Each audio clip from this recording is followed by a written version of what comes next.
Allez, on va commencer. Merci à tous d'avoir choisi cet atelier pour démarrer la journée. L'idée de cette heure et demie qui est devant nous, c'est de parler du financement des projets avec un contexte qui est un petit peu particulier, un petit peu mouvant en ce moment, comme l'a introduit Justine tout à l'heure dans la table ronde. Voilà, on pressentait une fin de l'obligation d'achat depuis déjà quelques temps. Quand on a nommé l'atelier fin de l'OA, financer ses projets sans filet, il n'y avait pas encore de texte qui le prévoyait, donc on espère qu'on n'a pas été des oiseaux de mauvais augure, mais force est de constater que voilà, c'est quelque chose qui semble se profiler de manière très concrète, donc qui donne d'autant plus de sens voilà, à ces réflexions de comment on finance nos projets dans un contexte un petit peu moins sécurisant en tout cas pour nos projets. Donc le pitch et l'objectif du jour, c'est de parler de ça, des conditions de financement qui vont évoluer avec les mécanismes de sécurisation des projets qui vont être du coup de moins en moins solides du point de vue des financements des financeurs bancaires. Et donc ce sera un atelier qui sera en 3 temps. Le premier temps, ce sera un retour d'expérience d'une enquête qu'on a pu mener au niveau de l'association des centrales villageoises, aussi bien auprès de banques avec qui on a échangé sur leur manière de voir les choses, sur les financements des projets avec une obligation d'achat très faible ou sans obligation d'achat. Et puis quelques retours d'expérience de projets de notre réseau qui ont pu se financer ou ont pu étudier des financements sur différents cas de figure. Et puis, dans un deuxième temps, on étudiera comment, voilà, dans un contexte où les banques vont peut-être avoir plus de mal à nous suivre, on peut travailler sur plus d'autofinancement de nos projets, et notamment à travers des levées de fonds en compte courant d'associés, puisqu'on a des retours d'expérience que Michel vous présentera, qui sont assez parlantes sur notre capacité finalement à mobiliser plus de fonds propres. Donc ça, ce sera la deuxième partie, et puis la troisième partie, ce sera un peu plus une discussion à partir de tout ce qu'on s'est dit, et voilà, on essaiera aussi de vous donner la parole sur des retours d'expérience que vous pourriez également apporter. Pour ceux qui ne nous connaissent pas, on a nos petites tronches en plein écran. Donc moi c'est Étienne Jouin, je travaille pour l'association des centrales villageoises, et à mes côtés Michel Janssen qui travaille pour la société Sirène à Rennes. On va vous proposer de vous lever pour commencer et de nous rejoindre plutôt sur le devant de la salle, puisqu'on voulait commencer la session par un petit débat mouvant, histoire de poser le sujet et de prendre la température sur votre état d'esprit. Et donc pour ça, je vais laisser la main à Michel. Et je vous laisse du coup descendre et nous rejoindre devant. Ouais, donc c'est le principe du débat mouvant. La question posée, enfin la constatation, les futurs projets citoyens risquent de ne pas voir le jour, faute de financement. Donc les personnes qui sont d'accord avec cette affirmation, je leur demande de se mettre plutôt de ce côté-là. Les personnes qui ne sont pas d'accord avec cette affirmation, plutôt sur ma droite, donc sur la gauche pour vous, de ce côté-là. Donc celles qui sont d'accord avec cette affirmation, comme quoi les futurs projets citoyens risquent de ne pas voir le jour, faute de financement, vous allez plutôt de ce côté-là. Et les autres, vous allez plutôt de ce côté-là.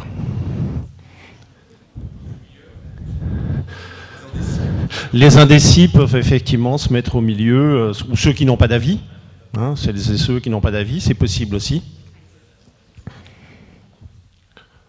Donc, donc je ne m'attendais pas vraiment tout à fait à cette répartition-là, c'est pas mal. Donc on a... Non, les projets, c'est dans la globalité. On ne parle pas d'un projet en particulier, mais effectivement, vous pouvez l'analyser suivant vos projets. Si vous êtes dans une équipe ou un collectif qui mène des projets, ou si vous accompagnez des collectifs, quel est votre ressenti par rapport à ce risque qu'il y a aujourd'hui? Donc on voit qu'il y a une proportion quand même plus importante. Alors là, on a les indécis. Je ne sais pas jusqu'où ils vont, les indécis. Il y a les optimistes. Donc, il y a quand même une large partie qui n'est pas d'accord avec cette affirmation, et il y a une partie qui est effectivement, donc on pourrait à la limite classer un peu l'optimisme et le pessimisme par rapport. Alors peut-être qu'on vous fera changer d'avis. Enfin, en tout cas, qu'on vous donnera des pistes pour changer d'avis. Donc ce qui peut être intéressant, c'est que quelques personnes expriment, peut-être pas tout le monde, mais ceux qui ont envie, expriment une expression, un mot, pourquoi, enfin, donc, ou une petite phrase, hein, mais pourquoi est-ce que vous avez choisi cette position-là dans le débat mouvant? Oui, alors je me suis mis ici et en préambule, en fait, avec ce qu'apporte Michel, je m'interroge sur la représentativité par rapport à l'ensemble des membres d'Énergie Partagée Association des personnes ici présentes. Pourquoi je dis ça? C'est en lien avec la suite. C'est que je pense que les personnes ici présentes sont très probablement parmi les plus motivées, parmi les plus actrices de leur propre collectif. Et donc je doute, maintenant je donne mon point de vue, de la représentativité de la présence représentée ici. Maintenant, pourquoi je me suis placé là? C'est parce que, de mon point de vue, on sort clairement d'une situation on ne peut plus confortable, et je vais même dire que c'est un euphémisme, c'est-à-dire on était cocoonés, on était confortés dans un système où la seule chose dont il fallait s'occuper, c'est, on va dire, un aspect technique, un tout petit aspect financier. Et en fait, avec les banques en particulier, ça roulait tout seul parce qu'il y avait le confort de la garantie apportée par l'État.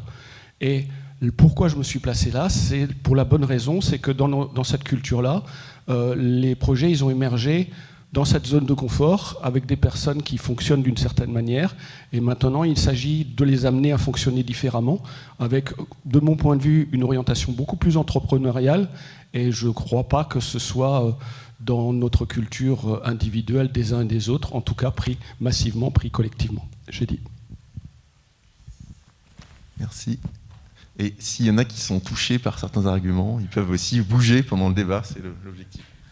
Oui, bonjour. Mais si je me suis mis de ce côté-là, c'est qu'en fait, je suis persuadé qu'en fait, ce sont les citoyens en se mobilisant qui vont financer les projets et non plus les banques, puisque les banques ne veulent plus, les assureurs ne veulent plus vous assurer.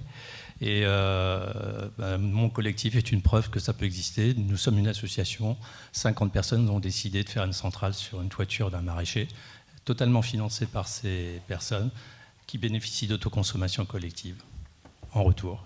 À proportion, à Tours, enfin à Rochecorbon. Ça s'appelle Gabarouate. Voilà, donc c'est la troisième voie que vous n'avez pas citée, c'est-à-dire pas de financement autre, pas de vente d'électricité, uniquement de la répartition. C'est quasiment du service. Quelqu'un de l'autre côté. Voilà. Donc perso, ça va être dur, on va en baver, mais je veux être résolument optimiste, c'est possible. Alors certains projets vont tomber à l'eau, c'est clair. Et je pense que c'est des projets qui économiquement, comme tu dis, d'un point de vue entrepreneurial, sont pas très solides. Donc des petites toitures qui coûteraient très cher en centimes d'euros par kilowattheure, tout ça. Mais on est capable, je pense, de sortir des projets à 10 centimes, moins de 10 centimes. Et à ce moment-là, je pense que on trouvera des clients, des consommateurs proches de chez nous. En fait, les consommateurs, j'ai pas trop de soucis. Il y en a tellement. Quand j'ai fait l'autre jour une statistique pour Taux Énergie Citoyenne, entre les productions qu'on a en ENR local et les consommations, il y a un super gap, mais par contre, il faut aller le chercher, et on ne peut pas aller le chercher sans tarif. Je pense qu'il faut des choses, des tarifs raisonnables. Et pour moi, dans ma tête aujourd'hui, c'est 10 centimes d'euros et moins pour tout nouveau projet. Voilà. Et j'y crois, j'y crois. On va prendre Alors, encore je ne sais pas si je suis au bon endroit, moi, du coup, parce que je suis dans les pessimistes. Oui, si c'était plutôt ici. Voilà. Donc, pourquoi je suis dans les pessimistes? Parce que ça fait 10 ans que je suis investi dans Citoyennaire à Toulouse. Et que je pense que si je démarrais maintenant, je ne démarrerais pas, en fait. Voilà. Et que moi, je n'ai pas du tout eu le sentiment d'être dans une situation de confort. Alors, oui, il y avait peut-être des aspects confortables qui étaient le financement, mais... c'était déjà une entreprise, je trouve, déjà très investie, qui demandait pas mal d'investissement à tous les niveaux. Hein, et que si c'était à refaire, je pense que je choisirais d'autres causes aujourd'hui. Voilà. J'ai dit. Ok. Est-ce qu'il y a une dernière intervention? On ne voulait pas que ce soit trop long non plus. C'est une petite mise en jambe. Donc on prend une dernière intervention et après on vous laissera aller vous rasseoir. Il y aura encore moyen de s'exprimer après. Ouais. Bon, juste... bonjour, Dominique Denier de Soleil sur les Marais, une petite SCIC qui commence. Donc nous, on a l'avantage par rapport à vous, on n'a pas vécu de problème de confort. On arrive et hop, il n'y a plus d'obligation d'achat, tout ce qu'à sa figure en termes de tarifs. Et donc, effectivement, on n'est pas très nombreux, on est 75 maintenant, mais dans le groupe du conseil, on est une quinzaine. Il y a des gens qui se sont dit, on ne va jamais y arriver. Et puis, en fait, ce qui nous permet, et moi je suis assez... optimiste là-dessus. Qui est-ce qui vient nous voir aujourd'hui? On a cherché un projet, on l'a abandonné parce qu'il nous coûtait trop cher, il ne serait pas rentable. Et maintenant, on est assaillis, mais vraiment, hein, on est assaillis par des collectivités qui viennent nous voir et qui nous disent « on veut mettre des panneaux solaires chez nous et faire de la CC. Est-ce que vous pouvez le faire ?» Mais je veux dire, là, on est sur deux communautés de communes. Il y en a une qui est venue dès le début et qui nous a proposé 8 projets pour notre première année. Donc on a dit stop, on va en faire un, peut-être 2 avec la dernière COP. L'autre qui nous a pour l'instant pas contacté, mais qui souhaite nous rencontrer, donc je sens encore la même chose. Et en fait, j'ai découvert pourquoi une des choses qui aide beaucoup pour ça, c'est cette obligation, je ne sais pas si on en parle ailleurs, quand ils rénovent un bâtiment ou quand ils construisent un bâtiment, de mettre des ENR dessus. Et ils n'ont pas envie... Je ne sais pas s'ils n'ont pas la technique, s'ils n'ont pas l'argent d'investissement, ou s'ils se disent c'est du gagnant-gagnant parce que je fais investir les citoyens et puis je fais des économies. Mais nous, c'est ça. Les collectivités viennent nous voir en disant on vous met un toit à disposition et on vous achète l'électricité. Aujourd'hui, notre premier projet, la communauté de communes rénove un toit pour nous en nous disant on vous le livre prêt à installer des panneaux photovoltaïques. Et en plus, on s'engage à vous acheter 98% de la consommation. Donc vous voyez, on va aller voir la banque, on sera un petit peu confortable. Et derrière, on a 2 autres collectivités qui nous disent « nous aussi on veut faire de la CC avec vous, nous aussi on veut faire de la CC avec vous ». Donc je pense qu'il y a quand même ça qui aide. Et puis on a des citoyens qui sont prêts à s'engager. Donc on était inquiets, on n'a pas encore fait de projet, on commence, mais notre comment on dit business plan en français, bon bref, notre plan d'affaires, on essaye de le sécuriser à l'avance et moi, je le trouve pas mal, mais je n'ai pas votre expérience, hein, des gens qui le font depuis 10 ans, donc peut-être qu'on se plante complètement dedans, mais bon, voilà, je suis optimiste. Merci. Vous voyez, c'est au-dessus des communautés de Rochefort, les 2 communautés de communes. Merci, c'est pas mal. Il y avait des bonnes raisons effectivement d'y croire. Je vous remercie. C'était, je vous laisse aller vous réinstaller. C'était histoire d'introduire un petit peu le sujet et puis de un peu prendre la température. Et c'est assez rassurant de voir que vous êtes finalement assez optimiste vis-à-vis de ces questions. Alors ça c'est juste pour continuer l'introduction. Alors je remarque qu'il n'est pas très très net, mais je ne peux pas jouer sur le vidéo proche. Enfin, je vais vous le décrire. C'est la baisse de tarifs de rachat. Les baisses de tarifs de rachat, alors on ne va pas rentrer dans le détail. De toute façon, vous aurez la présentation si ça vous intéresse de voir plus. Effectivement, la baisse de tarifs de rachat telle qu'elle existe depuis un certain temps. Et je m'étais amusé à la dernière qui a été faite de faire un peu une corrélation, notamment, alors, c'est de faire une corrélation, donc notamment sur cette baisse-là, et de la prolonger pour voir un peu quand ça allait tomber, en fait, pour voir un peu quand ça allait, quand il n'y aurait plus de tarif de rachat. Si on continue au même rythme de décroissance, en fait, du tarif de rachat, et on arrive approximativement en 2027, si on continuait. Bon, ça va s'accélérer, ça va être plus tôt sans doute. Personnellement, moi, ça fait 1 an et demi que je me doute que sur le tarif de rachat, de toute façon, il y avait... à la fois au niveau de l'Europe et au niveau national aussi, c'est pas nouveau, hein, on en parlait. Dans les 3 graphes, en fait, que vous avez, la partie ici, c'est le tarif de rachat, ceci, c'est le tarif de rachat du surplus, et ici, c'est la prime d'autoconso, en dessous. Voilà, pour distinguer les trois graphes.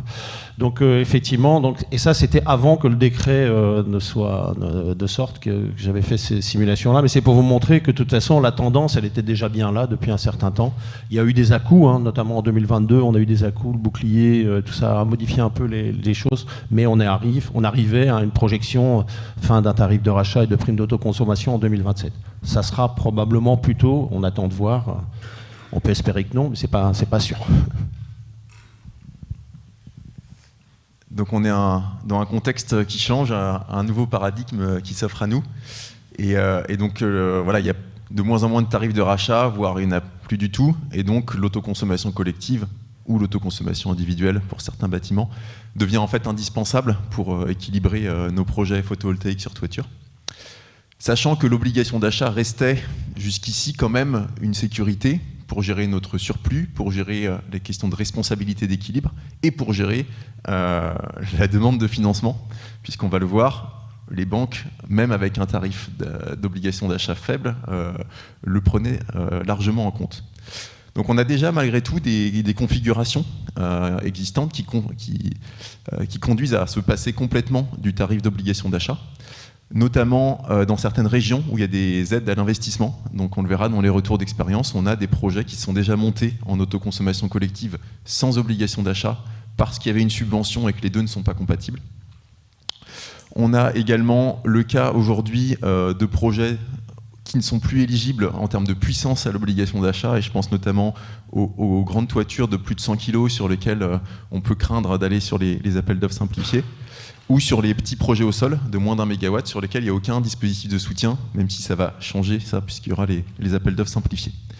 Et puis parfois, il y a une simple volonté de s'émanciper du tarif d'achat, un peu en prévision, et d'apprendre à faire sans. Donc voilà, on est sur un contexte qui du coup existe déjà, mais qui va devenir systématique. Et donc, il va y avoir des nouveaux enjeux associés à cette disparition de l'obligation d'achat. Et donc sur cette slide, j'ai très, très sommairement résumé les nouveaux enjeux. Des nouveaux enjeux qu'on peut rencontrer déjà encore avec ces projets d'obligation d'achat, mais qui sont des obligations d'achat insuffisantes pour rentabiliser nos projets. Et donc dans ces cas-là, on a des nouveaux enjeux sur les conditions de financement qu'on va voir tout à l'heure. On a des gros enjeux sur la recherche de consommateurs et le fait d'optimiser nos taux d'autoconsommation, puisque le modèle économique, il va dépendre de cette autoconsommation. Et puis quand on est complètement sans obligation d'achat, on retrouve cette nécessité d'aller avoir le plus fort taux d'autoconsommation possible.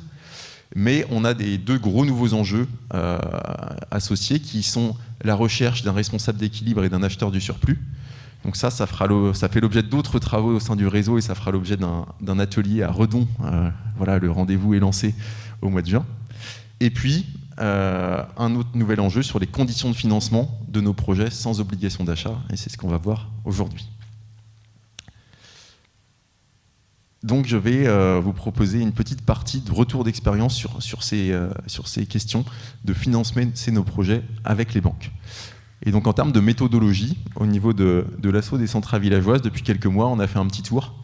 Alors pas forcément à vélo, mais c'était pour schématiser le fait que on a fait un petit tour aussi bien des banques que des collectifs citoyens qui étaient confrontés à ces questions dans notre réseau. Donc en l'occurrence, pour les citer, on a eu des échanges avec la Caisse d'épargne, avec la NEF, et il me semble qu'il y a peut-être quelqu'un de la NEF aujourd'hui, je veux bien qu'il s'identifie. Super. Je vous donnerai la parole si vous le souhaitez tout à l'heure pour réagir un petit peu sur ce qu'on va raconter. On a également échangé avec le Crédit Agricole et avec le Crédit Mutuel au niveau des banques, et puis on a échangé avec certains collectifs centrales villageoises qui étaient confrontés à ces questions de financement. Donc, à chacun de ces acteurs, on leur a posé des questions, surtout pour les banques, de leur positionnement vis-à-vis des projets en autoconsommation collective. Qu'est-ce qu'ils allaient regarder dans les modèles économiques qu'on leur présentait, notamment quand le projet en obligation d'achat seul, il a des TRI et des vannes complètement mauvaises. Quelles sont les garanties demandées pour les projets sans obligation d'achat, etc. Donc c'était l'ensemble des questions. On va essayer de vous en proposer une petite synthèse. Ce qu'on peut dire déjà au préalable, c'est qu'il y avait des éléments communs dans les discours de tous les acteurs qu'on a interrogés, et notamment une position de principe qui était de dire on n'a pas de position préalable, c'est un sujet nouveau pour nous, et donc en fait la réponse c'est que chaque projet on va les analyser au cas par cas et qu'on ne peut pas vous donner des lignes directrices qui vont être applicables pour tous les projets, notamment parce que pour les banques aussi, c'est un nouveau contexte qu'il faut appréhender et sur lesquels ils doivent prendre le temps de se positionner. Néanmoins, il y a quand même deux points qui sont vraiment ressortis dans l'analyse et dans le discours des organismes bancaires. C'est malgré tout le fait de est-ce qu'on a ce contrat d'obligation d'achat pour gérer le surplus, même s'il est à un tarif qui est mauvais, le fait qu'il y ait un tarif d'achat, c'est un élément différenciant dans l'analyse bancaire. Et également, est-ce qu'il y a déjà des actifs de production existants au niveau de la société qui vient demander le prêt?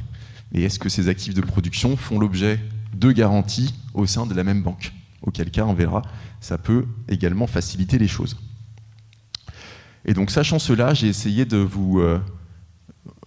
schématiser un petit peu les 4 grands cas de figure que l'on peut rencontrer quand une banque va étudier un projet. C'est pour prendre en compte ces deux critères. Est-ce qu'on a une obligation d'achat avec un projet qui n'est pas rentable avec l'obligation d'achat seule et donc où l'autoconso collective est indispensable? Et derrière, est-ce que c'est un premier projet pour la structure qui demande le prêt, ou est-ce qu'on est sur une société avec déjà des actifs de production? Et même chose, côté sans obligation d'achat, est-ce qu'on est sur un premier projet ou sur une société qui a déjà des actifs? Et donc, on a 4 cas de figure que je vais un petit peu détailler avec soit des retours d'expérience, soit des éléments qui m'ont été apportés par les banques quand on n'a pas des retours d'expérience concrets. Alors, premier cas de figure, ça ne passe pas. Voilà. Premier cas de figure, du coup, c'est un premier projet d'une structure centrale villageoise avec une obligation d'achat, mais avec des tarifs qui sont mauvais. Donc on part en Isère, hein, les centrales villageoises du Haut-Dauphiné, qui avaient un projet à financer de 180 kW crête répartis en 2 toitures de 90 kg. Donc un projet assez classique pour les sociétés citoyennes qui débutent.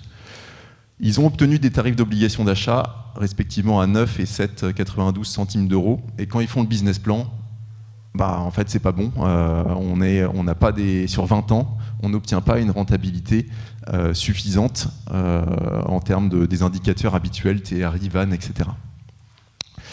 Donc pour obtenir un business plan rentable, l'hypothèse qu'ils prennent, c'est de vendre en autoconsommation collective à 12 centimes d'euros 70% de la production. Et s'ils font ça, ils ont un projet qui est viable. Mais à ce stade, quand ils vont voir la banque, ils n'ont pas encore identifié clairement qui seront les consommateurs qui vont s'engager pour autoconsommer 70%. Premier projet, donc aucun actif de production existant, voilà, on est sur une feuille blanche. Donc ils ont contacté assez tôt les banques pour avoir des premiers éléments.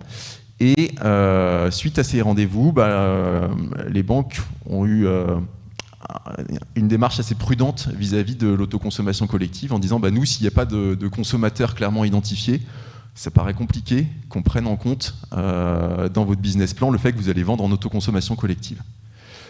Donc ça a motivé le collectif à réaliser une sorte d'étude de marché pour prouver à la banque que sur le périmètre de leur opération d'autoconsommation collective, il y avait un potentiel existant de consommateurs qui pourraient acheter l'énergie. J'y reviendrai tout à l'heure.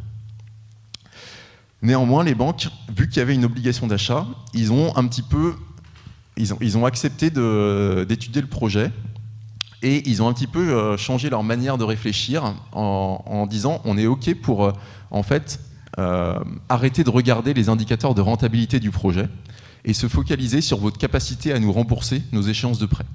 Et donc l'indicateur qu'on va regarder, c'est pas le TRI, c'est pas la VAN, ça va être le DSCR, c'est le taux de couverture de la dette.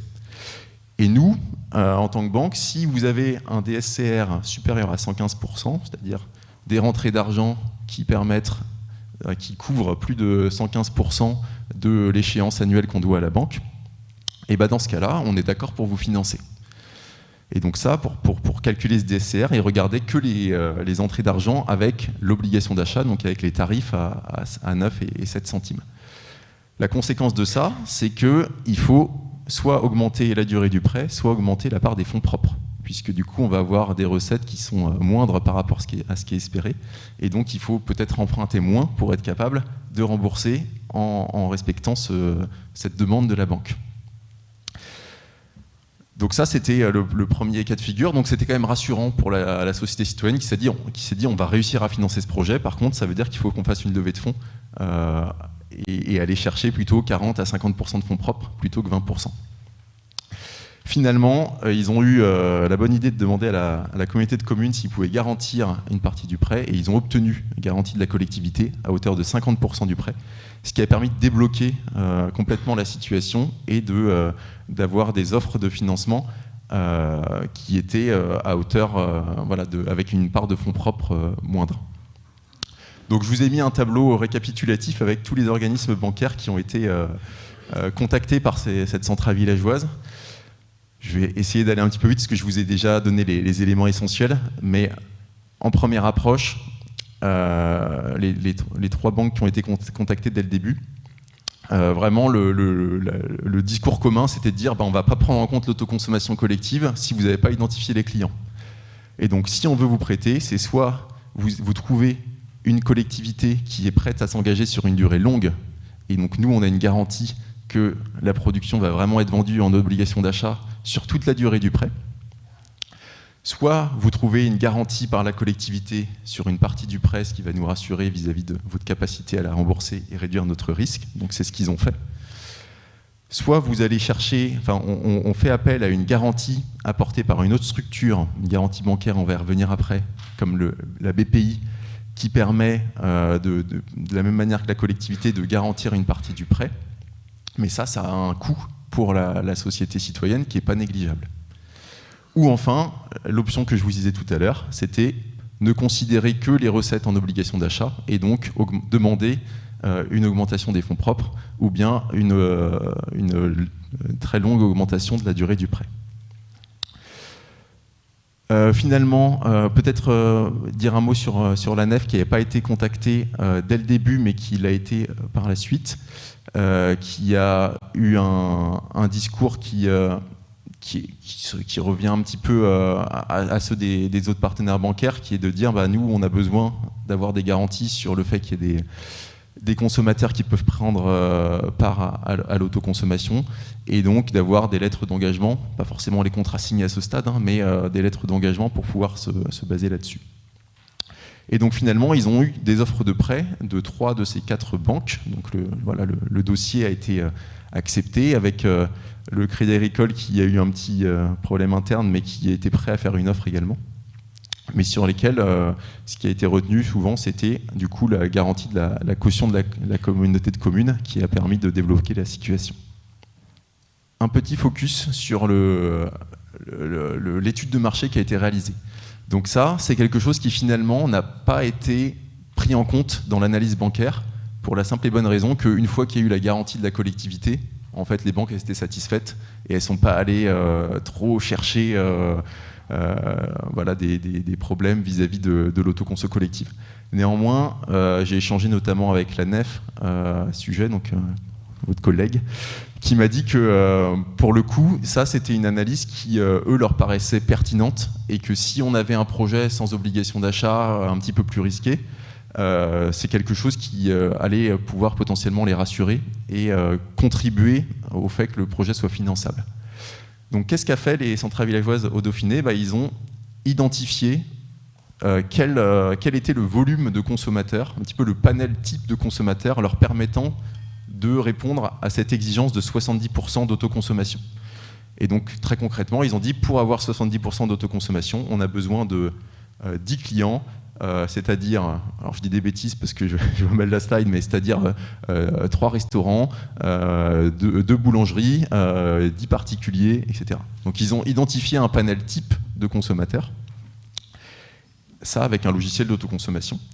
Et derrière, ils ont utilisé un autre logiciel qui leur a permis d'identifier sur une zone donnée les entreprises existantes, et à partir de leur code NAF, ils ont pu identifier combien d'entreprises répondaient à leurs besoins de clients. Et ils ont pu, du coup, grâce à ça, dire on a besoin de 8 clients répondant à ces codes NAF spécifiques, et sur notre zone, en fait, on en a 200. Et donc, ça, c'était de manière à exprimer qu'il y a un potentiel de clientèle sur la zone pour répondre à cette exigence de 70% d'autoconsommation collective. Est-ce que c'est clair ? Et je peux prendre une petite question si... oui. L'emprunt était garanti à 100% par la collectivité ? 50% du prêt. Ouais. Oui.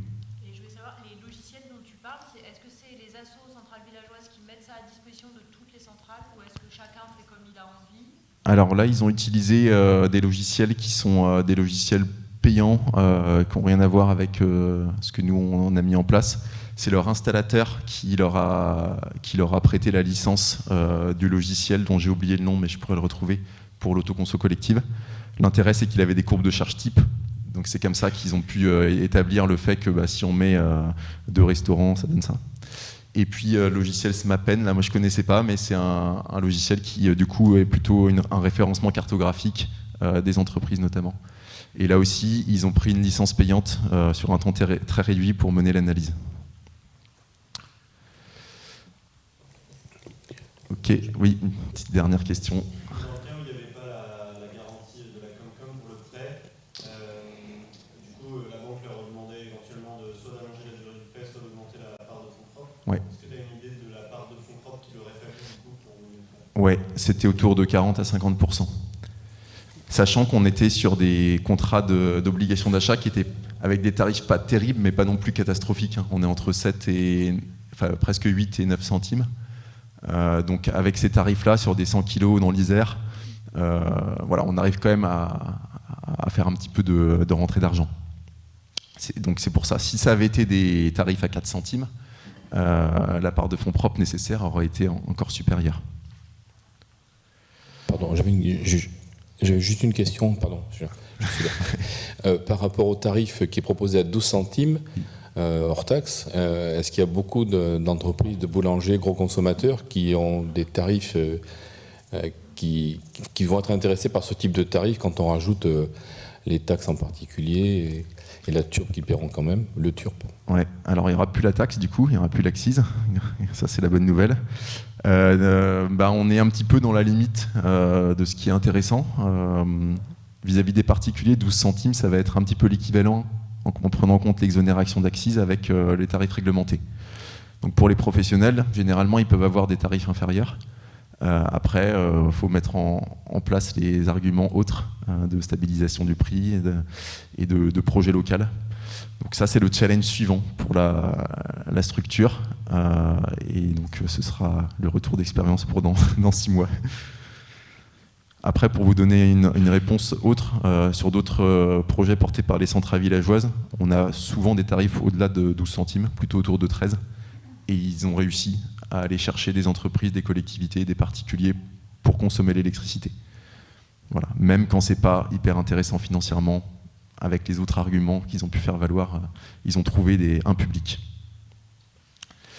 J'avance parce que je ne suis pas tout à fait en avance sur mon planning. Donc, deuxième cas de figure désormais, on est sur un projet avec une obligation d'achat, toujours à un tarif un petit peu moyen, mais une structure qui a déjà des actifs de production. Donc un cas de figure un peu plus simple, qui est même le plus simple des 4 cas de figure que je vais vous raconter, donc je vais aller assez vite. On est dans la Drôme, le centrale villageoise de la Lance, qui avait 2 toitures à hauteur de 104 kW crête à financer. Un projet un petit peu cher en euros par kilowatt, parce qu'ils ont fait le choix de mettre du matériel Voltec et des onduleurs européens. Et voilà, encore une fois, un projet qui est non rentable en eau à seul. Et ils ont trouvé des bâtiments publics avec des gens qui sont prêts à payer un peu cher, puisqu'ils sont prêts à payer 15,5 centimes d'euros le kilowattheure. Et connaissant cela, eh bien, voilà, il y a déjà 316 kW, 19 toitures, donc avec des contrats d'obligation d'achat existants. Et, donc, et en plus, une demande auprès de la banque très réduite, parce qu'ils ont fait une grosse levée de fonds en compte courant d'associés. Donc un projet qui est finalement assez simple du point de vue du financement bancaire. Et donc le Crédit Agricole, qui avait déjà financé les 2 premiers projets, a accordé le prêt sans plus de garantie que le nantissement des contrats d'obligation d'achat, qui était la garantie habituelle. Je passe au cas de figure suivant, qui va être un peu plus complexe, puisque c'est le cas le plus complexe. Le cas où on a un projet d'ACC, mais sans obligation d'achat, pour une structure qui débute, qui n'a pas déjà des actifs sur lesquels se reposer. Et donc malheureusement, je n'ai pas encore de retour d'expérience concret à vous présenter. Néanmoins, ça fait partie des cas de figure théoriques pour lesquels on a discuté avec les banques. Donc je vous ai mis un petit récapitulatif. Ce qu'il faut retenir, encore une fois, c'est que pour eux aussi, c'est nouveau. Pas encore de projet, je crois, pour l'ensemble des 3 premières banques avec qui on a échangé. Pour le Crédit Mutuel, ils ont eu le cas pour un projet d'ACI entier investissement. Mais sinon, c'est vrai que c'est des choses nouvelles. Et donc, sur ces cas de figure, ce qui est revenu souvent en termes de garanties demandées, c'est les garanties qu'on ne connaît pas trop sur les projets d'obligation d'achat, mais des garanties auprès de la BPI ou auprès d'organismes de garanties autres. Donc il y en a dans le groupe BPCE, il y en a au niveau de l'Union européenne, enfin des garanties européennes, et puis il y a des organismes privés qui proposent ça. On y reviendra sur la slide suivante sur combien ça coûte. Sinon, les autres points qui ont été mentionnés, c'est les contrats longs auprès des collectivités. Il y a plusieurs, les durées d'engagement. Je crois que toutes les banques nous ont dit ça. Nous, ce qui leur importe, c'est que les gens qui s'engagent à consommer l'électricité, s'ils peuvent s'engager sur le long terme, ça va être forcément être favorable pour le financement du projet. Et donc, notamment s'il y a des collectivités, parce que les collectivités, c'est rassurant du point de vue de leur pérennité. Et puis, c'est des acteurs avec qui on peut contractualiser sur la durée d'amortissement des projets, contrairement aux acteurs privés à qui c'est plus compliqué. À noter qu'il y a aussi parfois des choses un petit peu nouvelles qui vont nous être demandées, notamment sur les questions de qui va racheter le surplus, qui va jouer le rôle de responsable d'équilibre, et quelle est la pérennité, la santé financière de cet acteur-là. Et donc notamment le Crédit Agricole nous a alerté là-dessus, que dans leur démarche, ils allaient regarder qui allait gérer cette mission-là et regarder les indicateurs économiques de cet acteur. Que vous dire de plus? Peut-être du coup vous parler... oui, et le dernier point que j'ai pas noté, c'était les sujets des cautions des collectivités. On l'a vu sur le premier cas de figure, qui est également très apprécié et qui peut permettre de débloquer des choses.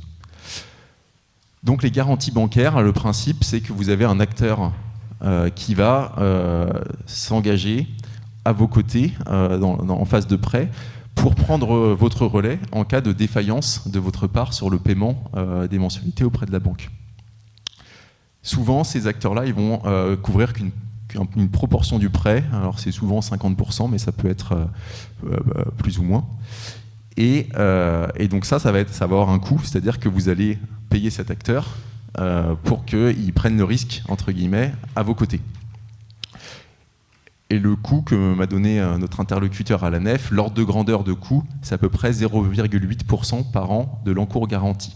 Donc l'encours garanti, c'est 50% du prêt. Donc ça veut dire que c'est un taux qu'il va falloir rajouter au taux du prêt pour avoir le coût complet globalement de ce que va vous compter le prêt. Donc environ 0,8% de ce que vous avez emprunté, de 50% de ce que vous avez emprunté. Sachant que ça, c'est pour ce que propose la BPI.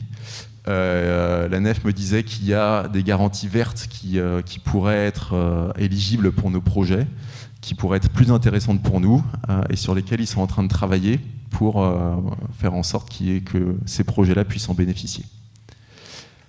Et puis l'autre option qui me paraissait intéressante de mentionner, c'est la garantie de la collectivité. Donc le Code général des collectivités territoriales, il permet aux collectivités d'un territoire de s'engager auprès d'un acteur économique pour garantir 50% de son prêt, à condition que le projet il ait un intérêt public local, forcément, ils ne vont pas garantir le prêt de n'importe qui, et que la collectivité délibère. Mais ça, c'est quelque chose qui s'est en fait assez souvent vu, notamment dans le réseau des centrales villageoises. On a plusieurs expériences où les collectivités locales, les Comcom en général, ont accepté d'apporter garantie sur le prêt de la société locale. Et donc ça va être peut-être un point qui va débloquer nos projets. Est-ce qu'il y a des questions sur ce cas de figure? Oui. Le code des marchés publics ne permet pas d'acheter sur 25 ans, à votre connaissance? Alors, oui, en fait, il y a une exception dans le code de l'énergie, depuis la loi APER, qui permet aux collectivités d'acheter de l'électricité issue de l'autoconsommation collective, spécifiquement, sur des durées cohérentes avec les durées d'amortissement des équipements. Et donc, on pourra vous remettre l'article si besoin, mais voilà, c'est assez bien possible. Oui, j'avais juste une question en disant 0,8% par an de l'encours garanti. Ouais. L'encours garanti, il baisse tous les ans. Oui. Donc ça veut dire que ce coût, il va baisser tous les ans. De la même manière que les intérêts, oui. Tout à fait. D'autres, oui. Est-ce que vous avez parlé de garantie dans le Comcom? Est-ce que, et on revient un peu sur le problème, sur le point de la mutualisation, est-ce qu'il est possible d'échanger une garantie avec une autre société citoyenne qui a des... Est-ce que vous avez parlé à l'avant? On a une SCIC à côté de nous qui a des projets très rentables en cours et qui accepte de nous garantir nos On n'a pas posé cette question, mais ce serait intéressant, effectivement. Dans l'avenir, à se dire pourquoi pas mettre un fonds commun entre toutes les SCIC en disant chacune verse, je ne sais pas, 10 centimes du kilowattheure, produit n'importe quoi, sur un fonds commun qui sert à garantir les prêts des SCIC suivants. À étudier. J'ai pas les réponses, mais on peut noter. J'invite les gens, les scribes, à noter la question. Ouais. Est-ce qu'avec les collectivités, on arrive à avoir des contrats suffisamment longs quand on a des échéances électorales tous les 6 ans pour pouvoir justement rassurer les banques derrière sur un achat long terme? Alors c'est possible, justement, depuis la loi APER, et ça passe par des marchés. Marché de fourniture, marché de location, des concessions, qui du coup sont signés pendant un mandat et qui sont assortis de pénalités en cas de rupture. Donc ça engage quand même les collectivités, même s'il y a un changement politique d'un mandat sur l'autre, c'est pas si simple de revenir dessus une fois que le marché est signé. Oui. Oui. En fait, j'avais une question plutôt sur le KB, mais qui peut peut-être s'étendre aux autres. C'était les processus de décision en interne aux coopératives. À partir du moment où, dans le KB notamment, on est sur une situation plutôt confortable au départ et on arrive sur du risque, comment ça se passe le processus de décision? À quel niveau? Est-ce que les sociétaires sont consultés? Est-ce qu'il y a des votations? Enfin voilà, parce que on engage quand même pas mal de choses, quoi. Voilà. Ouais. Bah ça, je dirais que ça va être la tambouille interne dans chaque collectif selon les règles qui sont fixées. Nous, dans le réseau des centrales villageoises, la bonne pratique, c'est que les projets d'investissement sont validés en AG. Donc là, dans le cas des centrales villageoises de l'Alliance, ils m'ont envoyé leur présentation et ça avait été présenté en AG et c'était très clair qu'ils expliquaient que le projet en obligation d'achat seul n'était pas rentable. Voilà. Mais ça a été validé par l'AG, malgré tout. Cas de figure D. Hop, je me perds un peu dans mes slides. Le dernier cas de figure, c'est le cas où on a un projet d'obligation d'achat, d'autoconsommation collective sans obligation d'achat. Mais cette fois-ci, c'est un peu plus confortable étant donné qu'on a déjà des actifs de production. Donc j'ai deux cas de figure à vous présenter, deux en région Grand Est qui ont un point commun, c'est qu'ils ont bénéficié de subventions à l'investissement grâce au programme climatisation de la région et qui ont du coup se sont passés de l'obligation d'achat. Centrale villageoise de Vesoul-en-Piémont, c'est une structure qui donc là avait un projet de 300 kW et avait déjà à peu près 300 kW, même 400, en service avec des contrats d'obligation d'achat qui dataient de 2021.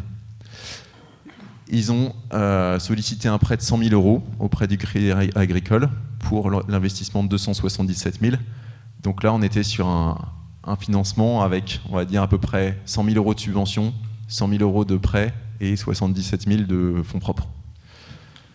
Et ça n'a pas fait peur au Crédit Agricole qui avait déjà tous les nantissements de contrats d'achat pour les 400 kW qui étaient déjà en service et qui a dit « je vous accorde le prêt sans garantie supplémentaire parce que j'ai déjà plein de garanties vis-à-vis de vos précédents projets et au regard de votre santé financière ». Un autre cas de figure qui va se ressembler mais sur lesquels on a eu un comportement de la banque qui était un peu plus exigeant.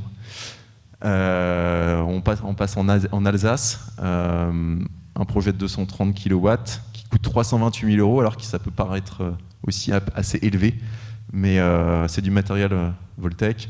Et en Alsace, on a un petit peu un cas particulier quand on regarde les coûts des matériels et de la main-d'œuvre, c'est plus cher qu'ailleurs. Donc un business plan pas simple, mais une production du coup avec une subvention et qui est vendue à 15 centimes d'euros à une trentaine de consommateurs qui sont des collectivités, des entreprises.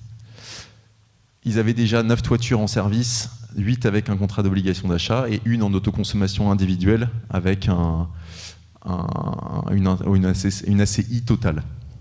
Et donc ils ont sollicité un prêt de 250 000 € au Crédit Mutuel qui avait financé les précédents projets mais qui a été du coup plus exigeant puisqu'il a demandé la garantie à hauteur de 50% par la communauté de communes, plus une garantie pour 25% restant à la CIAJ, qui est un organisme de garantie privée,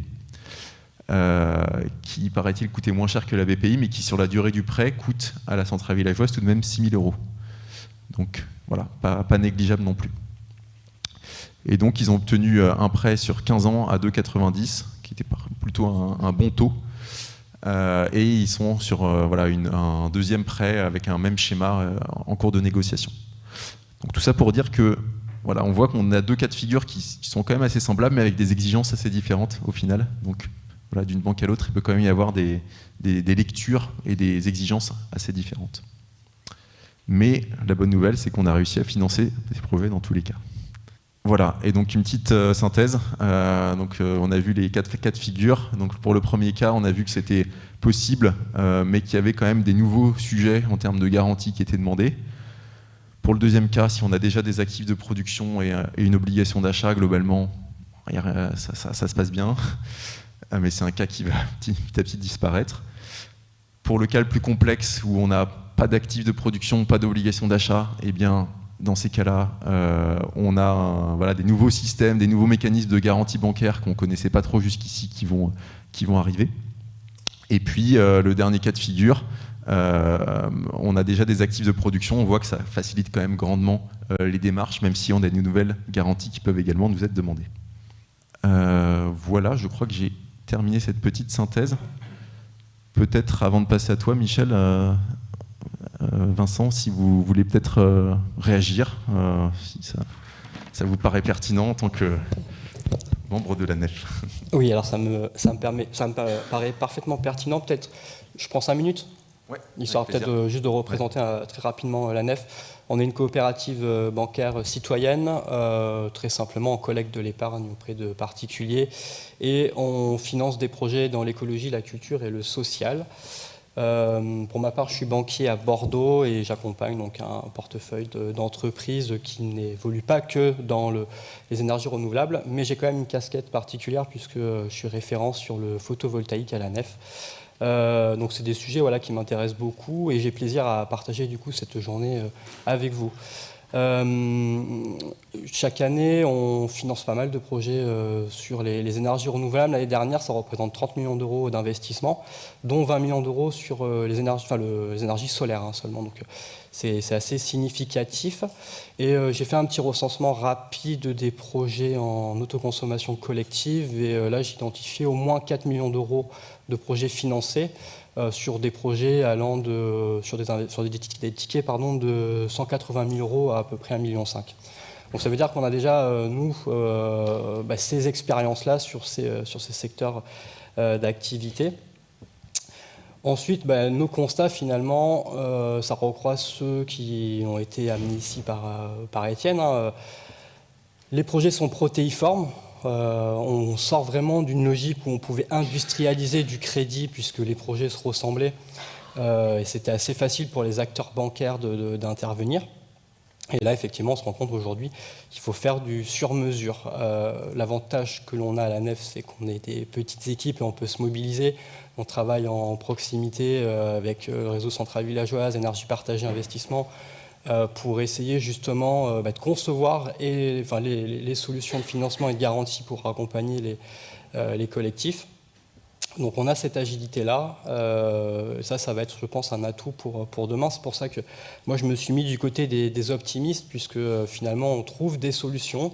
On ne va pas forcément pouvoir répondre à tous les cas de figure. Mais par contre, ce qu'on voit, c'est qu'on peut trouver en fait différents types de schémas de garantie. Si on prend juste le premier cas de figure, le schéma de garantie proposé par les banques consoeurs, en fait, on aurait tout à fait, nous, pu retenir ce schéma de garantie-là, à savoir une garantie de la communauté de communes et après prendre une autre sûreté réelle. Voilà. Sauf dans notre analyse, on était parti du coup plutôt sur un autre schéma de garantie qui vaut ce qui vaut, et la solution de financement était différente puisque le financement était sur une durée un peu plus longue, donc ça comporte aussi des avantages pour la structure. Donc en fait, voilà, on change un peu de paradigme où on avait des projets assez faciles à financer et là maintenant on rentre sur des projets beaucoup plus complexes. Donc ça requiert aussi une capacité d'accompagnement. Et donc notre atout, c'est comme on est des petites équipes, les portes d'entrée. C'est assez facile de trouver un interlocuteur qualifié à la nef plutôt que dans les grands réseaux bancaires. Voilà. malgré ces changements de paradigme, il y a quand même des intangibles. Je veux juste les rappeler ici. Peut-être que tu peux, Étienne, revenir toi sur la slide de Rex, où je crois que c'est le 3e cas. Ouais, ici, voilà. Et là, c'est assez intéressant pour les critères de sécurisation. Parce que il y a quand même des intangibles, à savoir la sécurisation foncière, le raccordement, la maintenance et la partie assurance. Ça, là-dessus, toutes les banques vont continuer à regarder ces éléments-là, donc il ne faut pas les oublier, il faut continuer à bien les sécuriser.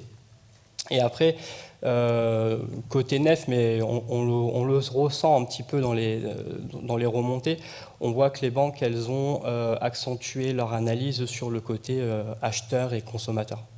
Voilà. Très clairement, puisque c'est ce qui remplace l'obligation d'achat. Et ce que j'ai trouvé très intéressant, c'est justement le côté étude de marché. C'est-à-dire que demain, vous avez un nouveau métier. À l'époque, vous étiez simplement fournisseur, enfin producteur d'énergie. Point barre. En gros, c'était vraiment ce qu'on vous demandait. Aujourd'hui, on va vous demander d'être en capacité de le vendre et de manager un portefeuille de clients. Et donc, forcément, une étude de marché, ça va vous donner une compétence, une analyse fine en fait, de votre territoire et de savoir quels sont vos clients. Et ça, l'acteur bancaire, lui, là, on retombe sur des réflexes vraiment de son métier du quotidien, puisqu'il a normalement affaire à des entreprises qui ne sont pas dans le cas d'avoir des clients en obligation d'achat. C'est-à-dire n'importe quelle entreprise classique, elle doit trouver ses clients. Et là, aujourd'hui, vous rentrez dans une logique d'analyse vraiment bancaire qui est moins facile pour l'acteur bancaire, mais qui rentre finalement dans ce qu'on lui demande. Et donc, les structures qui vont faire cet exercice-là, elles vont démontrer aux financeurs finalement qu'elles connaissent leur territoire et qu'elles sont en capacité aujourd'hui de faire un état des lieux et de mettre en place une stratégie. Mais demain, si le contexte évolue, ça nous donne aussi des éléments d'appréciation sur la capacité des collectifs à se réinventer et justement aller chercher de nouvelles contreparties. Un élément de sécurisation important, donc on l'a vu au travers aussi des remontées qui nous ont faites par Étienne, c'est la qualité de la signature. On voit que les acteurs bancaires vont très vite vers les collectivités territoriales, puisque c'est potentiellement l'acteur qui a la meilleure signature. Mais vous pouvez aussi avoir des belles entreprises sur votre territoire qui ont des signatures tout à fait solides, des entreprises qui sont implantées, ou un tissu économique qui est dynamique et qui pourrait être éclaté sur plusieurs entités, sont aussi des éléments de sécurisation intéressants d'un point de vue bancaire, puisque il y a aussi des opportunités liées à ces changements de règles du jeu. Demain, vous êtes moins vulnérable d'une certaine manière, puisque vous avez potentiellement accès à un bassin de consommateurs et de clients très variés, très diversifiés. Donc ça aussi, c'est quelque chose qui peut être valorisé dans une analyse bancaire. Donc il n'y a pas que de mauvaises choses. Et sur quoi je voulais rebondir également. Alors, au niveau des signatures, donc c'était des entreprises, et puis on peut aussi avoir les EHPAD. C'est des très bonnes signatures pour les banques. Il faut regarder ce que vous avez, vous, sur votre territoire. Bien sûr, les hôpitaux, on ne va pas se rappeler que dans la plupart des départements, l'employeur principal d'un département, généralement, c'est le centre hospitalier. Donc ça, c'est des cibles qui sont de premier choix pour les acteurs bancaires et pour vos collectifs. Nous, on a identifié comme projet, on va dire, à pister les projets avec les subventions. Donc là, c'est très bien que ce soit des sujets qui émergent, puisque forcément, si vous avez du soutien FEDER, alors ça rajoute une complexité pour la banque. C'est comment on considère ces financements-là qui parfois peuvent être décaissés après réalisation des travaux. Mais là, une fois de plus, c'est à la banque de trouver une solution pour relayer ces subventions-là. Mais en fait, in fine, on peut réussir à un moment donné à faire rentrer des ronds dans des carrés pour aller financer les projets. Et je vais conclure pour ne pas être trop long. Finalement, ce qu'on se dit là et ce qu'on voit, c'est qu'on est mobilisé. Je parle de toute la filière bancaire, puisque finalement, elle a pris ses annonces dans la figure, tout comme vous. Hein. Ça a été violent, de manière non concertée. On sentait les choses poindre, mais par contre, on n'a rien pu anticiper, puisque quand on ne connaît pas les règles, on ne peut pas les anticiper. Alors, la seule chose qu'on nous, on a pu faire, c'est s'organiser, c'est-à-dire faire monter des personnes en interne en compétences, mettre en place des réunions, être encore plus en proximité avec nos clients. Et c'est le maximum qu'on a pu concrètement réaliser. Donc, ma conclusion, c'est qu'aujourd'hui, on est mobilisé pour construire les schémas de financement et de garantie de demain. On voit qu'il y a plusieurs façons de faire. Voilà. Et on cherche du coup des effets de levier en interne, notamment au niveau des schémas de garantie. Là, on est en train de tester la garantie verte de BPI. Cette garantie verte, elle a pour avantage d'être moins coûteuse qu'une garantie classique BPI. Donc on essaie de voir comment et dans quelle configuration elle peut être utilisée, puisque vous imaginez que les cadres de mobilisation de ces outils de garantie sont complexes, il y a beaucoup de conditionnalités. Et on essaie aussi d'aller chercher une garantie européenne spécialisée sur les ENR, voilà, une garantie du Fonds européen d'investissement. On travaille déjà avec le Fonds européen d'investissement sur d'autres types de projets. Et donc nous, on essaie d'aller chercher cet outil-là pour pouvoir soutenir les collectifs citoyens qu'on accompagne. Merci beaucoup pour ces compléments. Je vais laisser la parole à Michel pour la suite.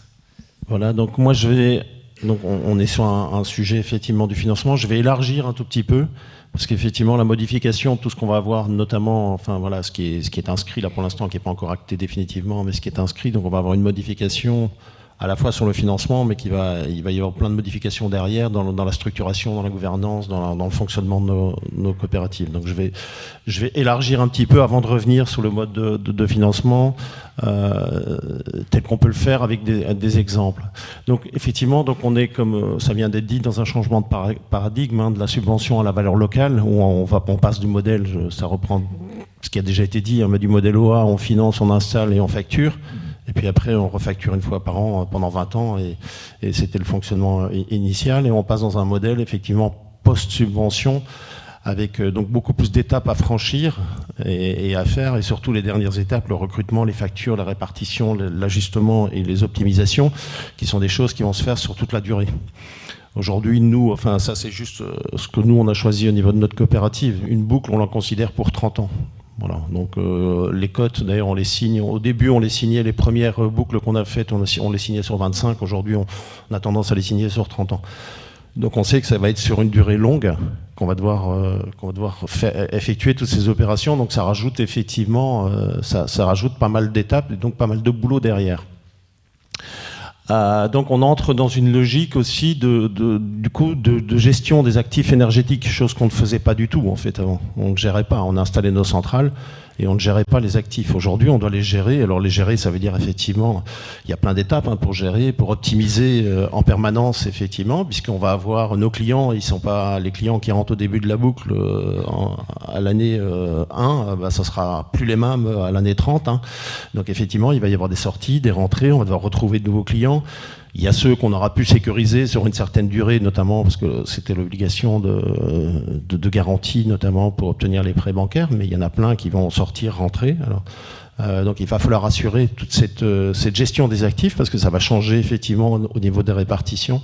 Donc cette question de passer, on va passer ce que j'ai appelé là d'un bénévolat technique, puisqu'en fait on était surtout axé sur la technique pendant toute la phase projet, pendant toute la phase montage de la centrale.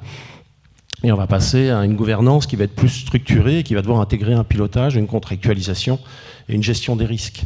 Et là, on en arrive à ce qui a été évoqué ce matin déjà, c'est la question de l'entrepreneuriat. Et on remarque que dans beaucoup enfin moi perso, je remarque beaucoup, parce que je suis en échange avec quand même pas mal de structures, que ça c'est un des points importants. Effectivement, on n'a pas affaire à des entrepreneurs au départ, parce que c'était pas la volonté. Ils ont envie de faire un chouette projet de territoire local, solidaire sur le territoire. Mais aujourd'hui, il faut passer à l'entrepreneuriat. Moi, quand j'ai commencé la première société citoyenne en 2009, la première qu'on a créée, j'étais pas du tout un entrepreneur non plus, c'était pas du tout. Donc on le devient avec le temps. Et qui dit entrepreneur dit aussi gestion du risque, c'est-à-dire on est capable de gérer le risque. Et aujourd'hui, on voit bien qu'il y a certaines structures qui sont bloquées, et notamment avec ces changements qui se passent administratifs sur les financements et tout ça, parce qu'il leur faut double ceinture, double bretelle, et ils sont pas prêts à assumer le risque du tout, parce qu'ils n'ont pas du tout cette vision d'entrepreneur.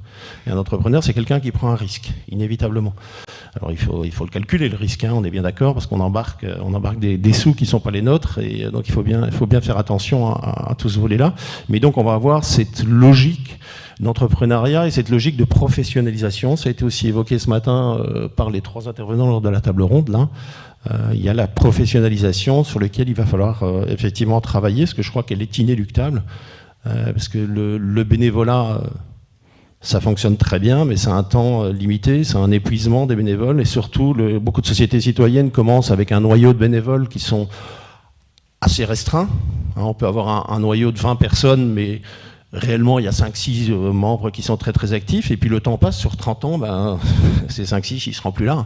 Nous, la société citoyenne qu'on a créée en 2009, sur les très très actifs, il y en a 3 qui sont décédés depuis. Hein, parce que voilà, on prend tous de l'âge, c'est notre lot à tous. Et ça, oui, enfin, ils sont pas décédés de ça, mais ils n'ont pas été épuisés par ça. Mais ils sont, donc voilà, et comment on renouvelle, et d'ailleurs cette société aujourd'hui s'arrête. Va s'arrêter. Alors normalement elle doit tourner jusqu'à 2030 puisqu'on a commencé et donc nous la sirène on l'absorbe en fait, on va faire une fusion et on va absorber parce que voilà il y a un épuisement et donc du coup mais ça c'est un autre domaine. Mais donc la question de la professionnalisation et donc ça c'est juste pour un petit clin d'œil et je crois que Bérangère est là, il me semble que je l'ai vu tout à l'heure. Oui, là-bas.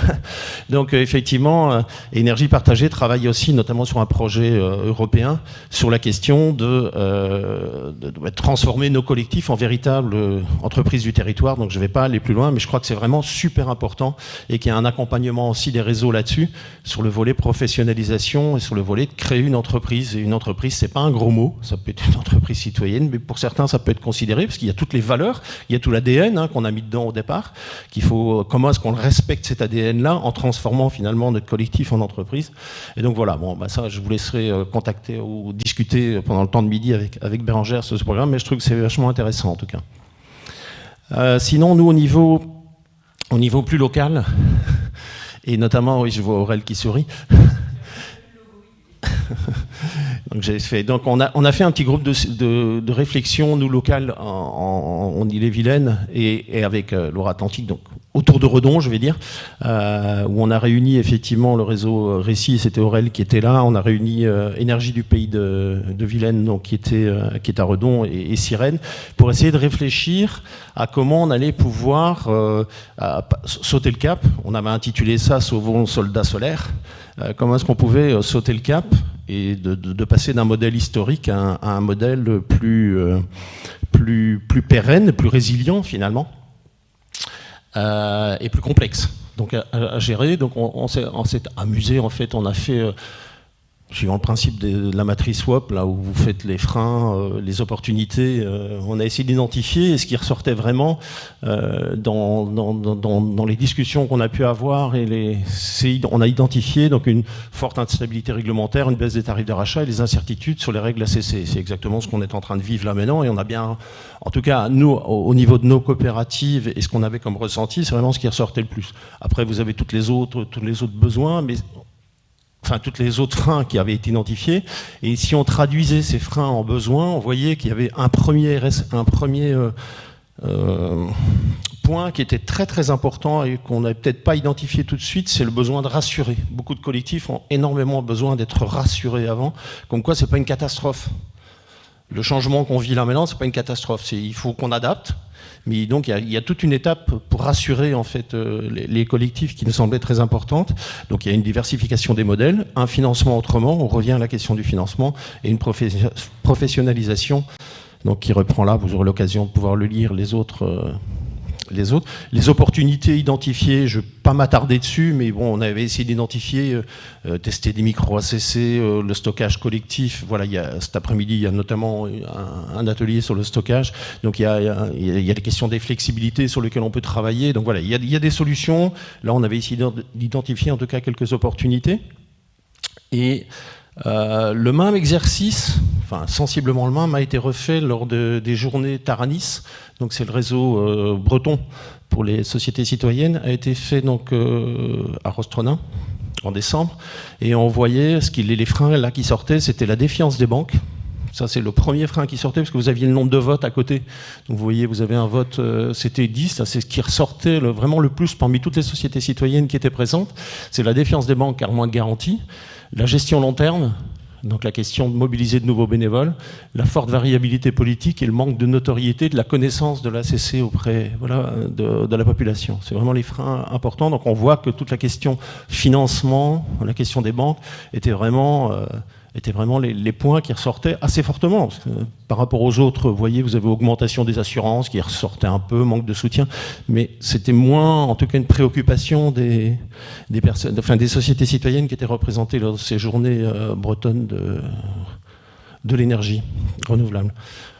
Là, je vais passer rapidement, c'est les opportunités et les besoins. Je l'ai plutôt mis comme indication, ça permettra de le voir aussi. Chaque fois, on a fait voter pour voir un peu, effectivement. Et on voit bien que, notamment dans les opportunités, ce qui ressort le plus, c'est l'épargne des citoyens est énorme.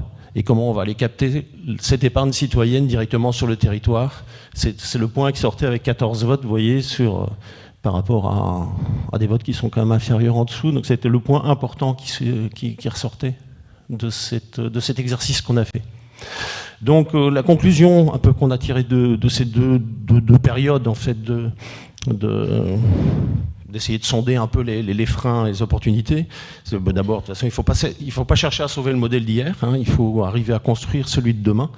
Moi, si j'avais dû me placer là tout à l'heure avec vous, moi je me serais placé là, parce que de naturel, je suis très très optimiste. Donc voilà, après c'est chacun qui... Mais donc il faut essayer vraiment de trouver des solutions, il y en a des solutions, hein, ça a été évoqué déjà dans les REX que vous venez d'avoir un petit peu. Et là, ça reprend. Donc là, maintenant, la suite de ces exercices-là qu'on peut faire au sein des territoires, soit au niveau régional, au niveau des réseaux régionaux, par exemple, c'est comment on va formaliser des méthodes qui sont partagées par tous, qui peuvent être accaparées par les sociétés citoyennes pour adapter leur modèle. Parce qu'en fait, il n'y a pas un seul modèle qui va ressortir. Il y a des modèles qui vont être faits en dentelle en fonction de l'humain qui est derrière, de la capacité, en tout cas, à la société coopérative aussi de s'investir, du nombre de personnes qui sont... Donc voilà, ça va être de la dentelle qui sera faite derrière. Et ça peut être géré à un niveau, donc d'essayer de travailler et de proposer, en tout cas, des pistes que chacun peut s'approprier derrière. Pour revenir maintenant, on redescend au financement. Donc en financement, on voit bien qu'il y a 3 types, c'est juste pour refaire la slide de représentation. Donc on a le capital, le compte courant bancaire et le compte courant d'associés, finalement, qui sont les 3 modes de financement possibles sur un projet, sur les projets tels que l'on mène d'énergie renouvelable. Hier, on avait un modèle, et là je reprends plus ou moins, c'était ce que nous on a vécu aussi. On avait un modèle où en fait l'apport en fonds propres était entre 25 et 30%, c'est à peu près ce qu'on nous demandait, nous, quand on a commencé en 2019 les premières boucles d'autoconsommation. Et le reste, on avait l'emprunt bancaire. Voilà, c'était pas, on n'a pas eu trop de difficultés à obtenir ce mode de fonctionnement. Aujourd'hui, le dernier emprunt qu'on a obtenu pour cette année-ci, c'est avec la nef d'ailleurs, pour les 3 centrales qu'on vient de poser. Et là, on est plutôt sur du 50-50. 50% d'apport en fonds propres. Par contre, on n'a aucune demande de garantie. On a l'avantage qu'on a des actifs, qu'on a du salariat. Et la question du salariat, notamment à la nef chez nous, le fait d'avoir des salariés, ça a rassuré aussi. Ça rassure aussi parce que c'est un gage de... C'est une signature un peu différente en fait, si on parle sur le mot signature, mais ça rassure aussi l'organisme bancaire de savoir qu'il y a du salariat derrière, qu'il y a un projet, qu'il y a une entreprise qui fonctionne, et voilà, qui se développe. Donc on est à 50-50. Demain, ça sera peut-être effectivement des parts encore un peu inférieures. Nous, c'est ce qu'on prévoit pour l'année prochaine, en tout cas dans notre fonctionnement propre. Hein. Donc c'est d'avoir plutôt du 20% d'emprunt bancaire, 20% d'apport en fonds propres et 60% de CCA sur nos projets. Et après-demain, ça c'est une supposition, hein, tout à fait. Est-ce que ça ne va pas être finalement de l'apport en fonds propres 30% et 70% de CCA? Donc voilà, c'est un peu une évolution telle qu'on pourrait... En tout cas, nous, c'est un peu ce vers quoi on va essayer de se diriger Alors pas par joie souci, mais c'est parce qu'on est contraint, comme tout le monde, dans les emprunts bancaires, on a plus de difficultés à les obtenir, et on voit bien que l'apport en fonds propres, on nous demande de l'augmenter aussi malgré tout. Donc le compte courant d'associé, est-ce que tout le monde, pour ne pas rentrer dans le détail, voit plus ou moins ce que c'est ? Donc on ne va pas rentrer trop dans le détail. Effectivement, je viendrai sur un exemple tout à l'heure, parce qu'on a mené plusieurs campagnes de compte courant d'associés, nous, au sein de la Sirène, pour vous donner un peu ce que ça peut représenter. Mais voilà, en gros, vous allez prêter suivant le système, vous allez apporter de l'argent en fait à la société citoyenne avec un taux de remboursement qui est fixé à l'avance, suivant une convention, pendant une durée qui est calée à l'avance. Et vous pouvez le faire sur des durées plus ou moins longues. Nous, on l'a fait, par exemple, notamment, tout à l'heure, ça a été évoqué, la question du FEDER. Le problème, quand vous avez des subventions FEDER, ce qu'on a obtenu sur nos 2 premières boucles, c'est que vous êtes remboursé du FEDER, mais vous avez déjà décaissé bien longtemps avant. Donc, on a fait, nous, des CCA en interne auprès des associés pendant 2 ans, ce qui nous a permis d'assurer la trésorerie pour le paiement des factures. Et puis, au bout de 2 ans, on avait reçu les fonds FEDER, donc on a remboursé les CCA, et c'était prévu dans la convention initiale. Et moi, ce qui m'intéresse dans les CCA, c'est de créer une boucle financière. On travaille sur des boucles énergétiques, mais pourquoi ne pas les coupler avec une boucle financière locale ? C'est-à-dire que quand vous faites de l'emprunt bancaire, vous avez un taux de, on va prendre 3,6%, c'est-à-dire que c'est 3,6% d'intérêt qui retourne à la banque. Alors je vais mettre un peu la NEF de côté, parce que la NEF c'est une coopérative citoyenne, mais je parle plutôt des autres banques. Nous, en amont, on était au Crédit Agricole et à la CMB. Ces 3,6% d'intérêt, c'est pas de l'argent qui reste sur le territoire, c'est de l'argent qui repasse dans un pool bancaire et il va financer d'autres choses. On ne sait pas à quoi il sert, mais tandis que quand vous êtes dans des CCA, en fait, c'est 3,6 voire plus, et on va voir qu'on peut même monter à plus que 3,6, vont rester sur le territoire, c'est-à-dire qu'ils vont revenir aux habitants du territoire, qui vont pouvoir le réinvestir dans un autre projet d'énergie ou autre, mais c'est de l'argent finalement qui va rester, ces intérêts vont rester sur le territoire et vous créez une sorte de boucle financière locale, tout en ayant financé des projets et avoir permis de créer un développement d'un projet territorial. Donc c'est vraiment ce volet-là qui nous intéresse beaucoup de le faire. Ce n'est pas du tout s'autonomiser et sortir totalement du système bancaire. D'abord, la nouvelle situation fait que on ne peut plus avoir autant de leviers bancaires qu'on avait avant. Donc il faut qu'on trouve des solutions. Et si on peut en plus être un peu vertueux aussi sur cet aspect-là, ça nous intéresse. C'est pour ça que cette année, en période un peu intermédiaire, on a surtout insisté et on est passé par la NEF, qui pour nous était l'intermédiaire entre Crédit Agricole, CMB et un système où on va fonctionner beaucoup plus en système de compte courant d'associés. Alors là, ça c'est un outil, pardon, je reviens, ça c'est, certains l'ont peut-être déjà vu, c'est un outil que je me suis fait moi depuis quelques temps, qui nous permet de déterminer le coût de sortie de notre kilowattheure. Et on l'utilise toujours aujourd'hui sur nos opérations, sur la totalité de nos opérations. C'est quasi le seul outil qui nous permet de sortir ça. Donc on ne commence pas à étudier les courbes de charge de nos futurs clients, on fait au plus simple. Et sur les 5 boucles qu'on a créées, on fonctionne avec ça. Et dans cet outil-là, ça permet de voir, quand vous faites des simulations, effectivement, notamment sur la partie donc, qui est reprise ici, qui sont les frais financiers, vous avez le taux d'emprunt, la durée de l'emprunt, le pourcentage d'apport, et donc les frais éventuellement de dossier que vous pouvez avoir sur votre emprunt bancaire. Quand vous faites des simulations en faisant tourner avec une certaine durée, 10 ans, et que vous prenez les 3,6% qu'on vous a proposé, en tout cas au niveau de la banque, vous avez un certain niveau de frais financiers sur l'ensemble, sur la globalité du projet. Ces frais financiers, vous allez les diviser par le nombre de kilowattheures que votre système va produire pendant la trentaine d'années. Puisqu'en fait, c'est ça qui va vous permettre de déterminer son coût. C'est-à-dire, si vous avez une centrale de 100 kg, vous allez produire à peu près 3 millions de kilowattheures. Donc vos frais financiers, vous allez les diviser par 3 millions de kilowattheures. À ce niveau-là, on voit que finalement, les frais financiers que vous allez avoir, ils représentent une part très très faible de vos coûts de sortie de votre kilowattheure. Nous, aujourd'hui, le kilowattheure, on le sort entre 11 et 12 centimes en vente, hors toute taxe, frais de gestion et de PMO compris. Et on voit que la part, effectivement, des frais financiers, elle est très faible. Je veux en venir là, simplement à dire que on peut concevoir, et nous, c'est ce qu'on prévoit de faire. Là, j'ai fait un tableau qui fait, vous avez l'exemple, c'est une centrale de 60 kg, les CAPEX, les OPEX sur 30 ans. Le productible, alors je vais calculer sur Rennes, évidemment dans le sud, on va en voir encore un peu plus. Mais voilà, nous, ce qu'on peut obtenir.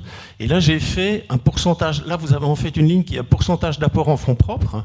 Et là, vous avez la variation d'un taux. Si vous faites du CCA. Si vous faites du CCA et que vous proposez un taux de 3%, vous allez avoir, si vous faites 50% d'apport en fonds propres, vous allez avoir 0,28 centimes. C'est pas des euros, hein, c'est 0,28 centimes par kilowattheure que ça va coûter en frais financiers. Et si vous passez votre taux à, je ne sais pas moi, ici à 4,5 par exemple, vous allez avoir 0,43. Donc il faut faire le différentiel et voir la différence que ça représente sur l'ensemble de votre projet. Je veux en venir par ça, c'est qu'on sait bien qu'il y a un appel prix malgré tout. Plus on veut collecter de CCA, plus il va falloir faire un appel prix. Parce que les militants, ils sont prêts pour du 2% ou du 2,5%, ils vont accepter de rentrer dans un CCA.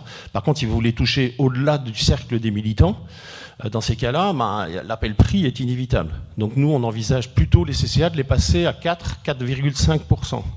Ce qui, pour un particulier aujourd'hui dans un placement, est très intéressant. Je ne vous parle même plus du livret A. En plus, on ne sait plus trop à quoi il va servir comme financement le livret A dans la suite.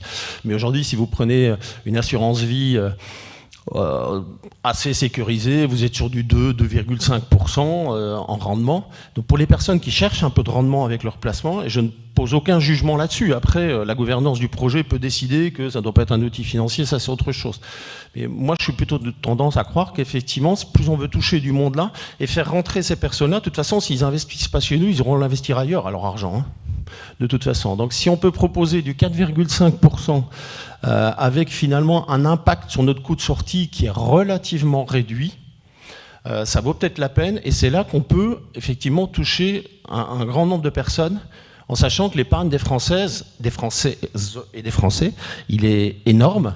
Là, j'ai entendu tout dernièrement, on vient de passer à 6 600 milliards d'euros d'épargne, tout comprise. Hein.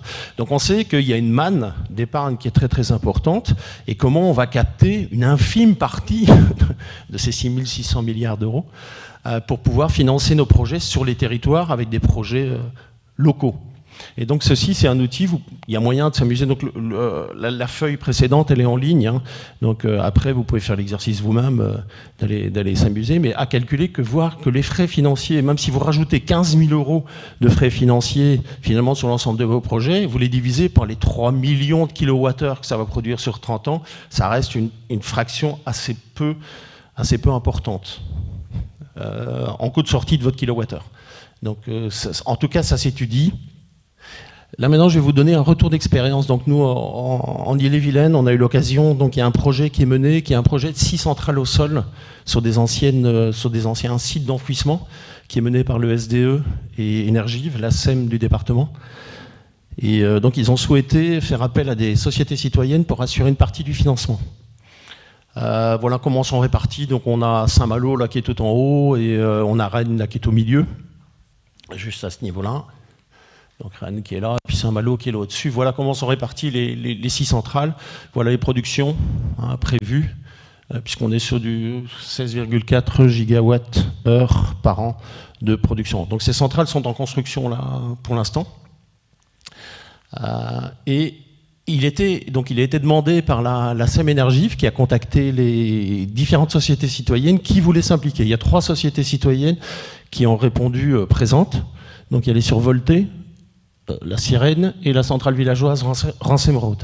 Et donc on a été en charge de récolter 500 000 euros d'apport personnel pour le projet, répartis. Donc on avait à peu près 170 000, 167 000, je crois, enfin, si on fait la division par 3, chaque société citoyenne a récolté pour assurer donc une partie de l'apport personnel du projet. Voilà. Et là, on est sur du CCA à 5%. Qui était proposé, 5% sur 10 ans, donc avec une durée de blocage de 10 ans, et le premier versement des intérêts après 1 an. Par contre, pour ne pas que ça soit qu'un outil financier, il y avait un rapport de 1 à 10, de 10%. Pour les personnes qui prenaient du CCA, il fallait qu'ils aient 10% de part sociale dans une des coopératives. Donc il y a ce levier qui était... Donc on leur demande de prendre des parts sociales qui, elles, seront moins rémunérées que les 5%, mais au moins comme ça, ils participent, ils deviennent associés aussi de la société coopérative, et puis ils prennent le reste en CCA à 5%. Donc on a tous cotisé à CoPub, qui est un outil génial pour gérer ça. Hein. Ça, c'est vraiment une facilité. Aujourd'hui, on gère la totalité de nos associés de la coopérative par l'outil CoPub. Et donc les 500 000 euros, c'était 40% des fonds propres nécessaires pour la globalité du projet. Le reste a été apporté par la SEM Énergie. Et donc on a eu en fait les souscriptions. On avait imaginé toute une campagne de pub avec des kakémonos, avec des flyers et tout. Et on n'a rien utilisé de tout ça, parce qu'en 10 jours, tout a été, entre 10 et 15 jours, chez nous, c'est en 10 jours, tout a été pris. Moi-même, je n'ai pas pu investir, je suis arrivé trop tard. Parce qu'on s'attendait à ce que ça prenne un mois et demi pour récolter 170 000 euros. Et donc je m'étais dit, bon, je vais laisser un peu. Et puis quand j'ai voulu, Vincent, donc, qui est le président, il m'a dit, bah, il n'y a plus de place.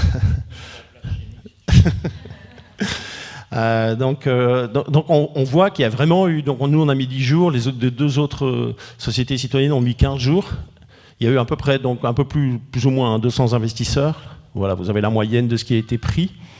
En sachant que c'était capé aussi, pas plus de 10 000 euros, qui était possible, c'était capé en valeur maximum.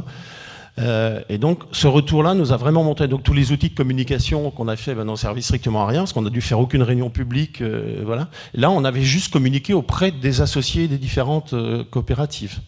Et forcément, les associés, on en discutait un peu, soit à leurs enfants, à la famille, enfin voilà, donc c'est sorti un peu du cercle purement des associés, mais on n'est pas passé au-delà des associés. Chez nous, en associés, on est 220 aujourd'hui, je crois. Au niveau, les autres, je ne sais pas trop. Centrale villageoise, Rancebro, je ne sais pas combien ils sont. Une centaine ? Donc, ce résultat nous a montré qu'en fait, il y avait en offrant un taux de rendement intéressant, il y avait une possibilité d'avoir en fait un financement pour augmenter notre fonds propre, voire financer en tout cas nos opérations, qui pouvait être très important. Là, on est sur du 170 000 euros en 10 jours. Donc, on voit bien que... Alors, on a la spécificité, nous aussi, c'est pour ça d'ailleurs que ça a un peu marché un peu plus vite chez nous. Nous, on est en milieu totalement, enfin assez urbain, parce que c'est Rennes et c'est la métropole, donc c'est pas exactement pareil quand on est en milieu rural, hein, sans doute. Mais enfin, les autres ont obtenu en 15 jours. Ça n'a pas été beaucoup plus long à obtenir les financements, enfin la valeur. Ça, c'est le mode de convention. Alors, elle vous sera remise à la fin, Étienne, quand vous sera envoyé le slide, vous aurez un lien, vous pourrez aller télécharger différents documents. Je mettrai à disposition la convention de compte courant d'associés telle qu'elle a été rédigée, et une deuxième convention de compte courant d'associés, celle qu'on a faite pour juste du relais financier de 2 ans. Là. Je vous mettrai les deux. C'est assez simple, hein, une convention de CCA, c'est 3 pages. Donc c'est pas très compliqué à faire et à résoudre. Et en plus, quand on le gère par CoPub, c'est vraiment très facile derrière. Là, c'est juste pour vous montrer un autre exemple. C'est une autre coopérative qui est donc Massilia Sun System. Je ne vous dis pas où elle est située, hein, c'est facile à trouver. Et donc, eux, carrément, sur leur site, dans leur page, eux, ils font de l'appel directement sous la forme de CCA pour avoir des nouveaux associés, sous la forme de CCA. Et ils proposent des CCA qui ont des taux variables en fonction de la durée d'engagement. Donc, moins on va s'engager, plus le taux est bas, plus on va s'engager sur la durée, plus le taux va être important. Donc on peut aujourd'hui faire complètement appel pour pouvoir augmenter les finances, en tout cas pour investissement sur projet, c'est d'ouvrir directement des comptes courants d'associés. Et là, ils ont calculé. Et donc on voit que c'est en train de se répandre. Alors les comptes courants d'associés, c'est pas nouveau, hein, ça existait déjà beaucoup. Et Éolienne en Pays de Vilaine, quand il a fait son premier projet citoyen, a beaucoup fonctionné dans le financement pour obtenir les projets sous la forme de comptes courants d'associés. Oui. Tu disais tout à l'heure qu'il y avait éventuellement des nouveaux sociétaires qui du coup étaient rentrés dans la coopérative là pour cette prendre des CCA. Est-ce que tu as un chiffre sur combien on souscrit en étant déjà sociétaire et combien de... Nous, on a eu une trentaine de nouveaux sociétaires. Sur 220 sur les 220, on a eu une trentaine de nouveaux sociétaires. Les autres, c'était déjà des sociétaires qui existaient. Et après, les montants, enfin là, on a un montant moyen d'investissement de chacun. Les montants étaient très variables. Il y en a qui ont vraiment pris du CCA pour des montants assez faibles, et il y en a qui ont pris à 10 000, qui était le taquet qui était proposé. Ça dépend des capacités d'épargne de chacun, bien sûr. Oui, il y avait... Juste Michel. Une question. Ouais. Bon. Je sais pas, il y a encore des slides. Non, Parce que moi je trouve vraiment l'exposé vraiment très intéressant, voire enthousiasmant. Juste pour aussi répondre à notre copain un peu pessimiste tout à l'heure, notamment sur l'aspect de dire je vais m'engager ailleurs parce que je ne sens plus là. Mais là, on s'engage vraiment sur quelque chose de puissant en termes de mobilisation citoyenne, militante, et voilà quoi. Je voudrais en rajouter sur le côté bancaire. De ne plus donner d'intérêt bancaire, c'est éviter de donner des intérêts, on ne sait pas où ça va, comme tu l'as dit, mais en même temps de mobiliser de l'épargne citoyenne, c'est aussi éviter que cette épargne se mobilise aussi ailleurs pour servir à on ne sait pas quoi, même s'il y a des fonds évidemment verts et tout, on peut toujours rêver que ça soit bien suivi, mais là, quand on le met localement, là, on est sûr, on joue sur les deux tableaux, et moi, je pense que c'est vraiment très puissant. Lier ça avec un renforcement du côté autoconsommation. On sort aussi, alors je vais peut-être être méchant, comment dire ça, le fait de revendre l'ensemble de l'électricité à EDF-OA, c'est pas vraiment renouveler le système. Le fait de mettre cette électricité, même avec beaucoup de difficultés qui nous sont imposées, parce que justement, je pense que certains ont perçu la puissance du changement, de le mettre à disposition et de le faire en coopération localement et tout, on change quand même le fond du système. Et pour juste encore répondre sur ton interrogation tout à l'heure, moi j'ai toujours penser que les premiers qui sont partis, peut-être avec une facilité, qu'on voit ça une facilité aujourd'hui, mais qui n'était absolument pas une facilité hier. Nous, on arrive aujourd'hui, je pense qu'on n'est pas... c'est pas plus compliqué aujourd'hui que ça l'était hier. Peut-être que demain, ils diront, ils ont eu facile, nous, on sera encore plus compliqué, j'en sais rien. Voilà, quoi. Après, j'ai deux, trois petites questions... si on pouvait revenir sur la slide où tu as mis jusqu'à après-demain. Est-ce que dans le après-demain, dans la colonne de l'après-demain, on ne peut pas imaginer aussi je l'ai vu passer, je crois, que finalement la partie orange du demain devienne après-demain en vert foncé avec des prêts participatifs, avec un autre type de financement qui ne soit pas uniquement compte courant associé, mais qui soit aussi une autre forme citoyenne mais participative. Si, à mon avis, il y a encore plusieurs schémas qui ne sont pas repris là et qu'on n'a pas. Nous, là, je vous donne une piste, c'est la piste que nous, on est en train d'explorer maintenant. On a l'intention de passer à la troisième phase là, que vous avez dès l'année prochaine, parce qu'on a 3 autres boucles qui sont en préparation pour 2027. Après, ça, c'est notre vision et c'est ce vers quoi on va se... Maintenant, si on mettait tout le monde autour de la table, il y aura certainement beaucoup plus d'idées que dans la tête de Vincent et de moi. Donc, nous, on est tous preneurs. Moi, c'est juste un échange, une présentation de la voie que nous, on a décidé de prendre. Mais je suis convaincu qu'il y a d'autres possibilités aussi derrière. Et l'autre réflexion que nous, on s'est beaucoup posée quand on a mis en place, on veut fonctionner, c'est pas encore effectif. Si aujourd'hui les copains sont sur le toit en train de poser les panneaux et l'ensemble de la toiture, mais 45 kW, 32 kW classe, c'est pas énorme, mais est financé uniquement en CCA, quoi. Voilà, quoi. Donc ça, c'est tout à fait possible. Mais la question est de se poser aussi souvent, moi j'avais été choqué dans les études que j'avais suivies. Souvent, les bureaux d'études nous fournissent, on a un système à l'équilibre jusque 12 ans, puis d'un seul coup, on fait du bénéf, et voilà, on se retrouvait au bout de 15-18 ans avec un bénéf énorme.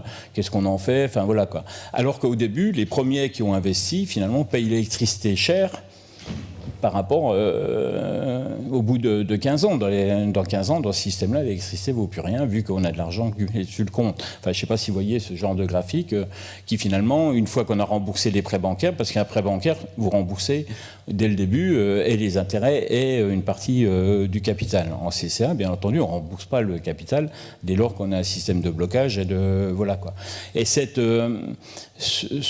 comment dire, ce côté où justement on rembourse pas le capital et on arrive à quelque chose de plus régulier, donc on arrive dès le début à avoir un coût d'électricité, voilà, et ça, moi je suis pas arrivé à le chiffrer, quoi, enfin, d'en faire la courbe exacte, mais voilà. Et les dernières réflexions, est-ce qu'on peut moduler les taux sur les CCA par rapport à la durée, ce qu'on fait, hein. Nous, on s'est basé bêtement sur le taux livret à plus 1%, mais je pense, moi j'étais pour qu'on soit beaucoup plus ambitieux tel que c'est là, mais bon, voilà.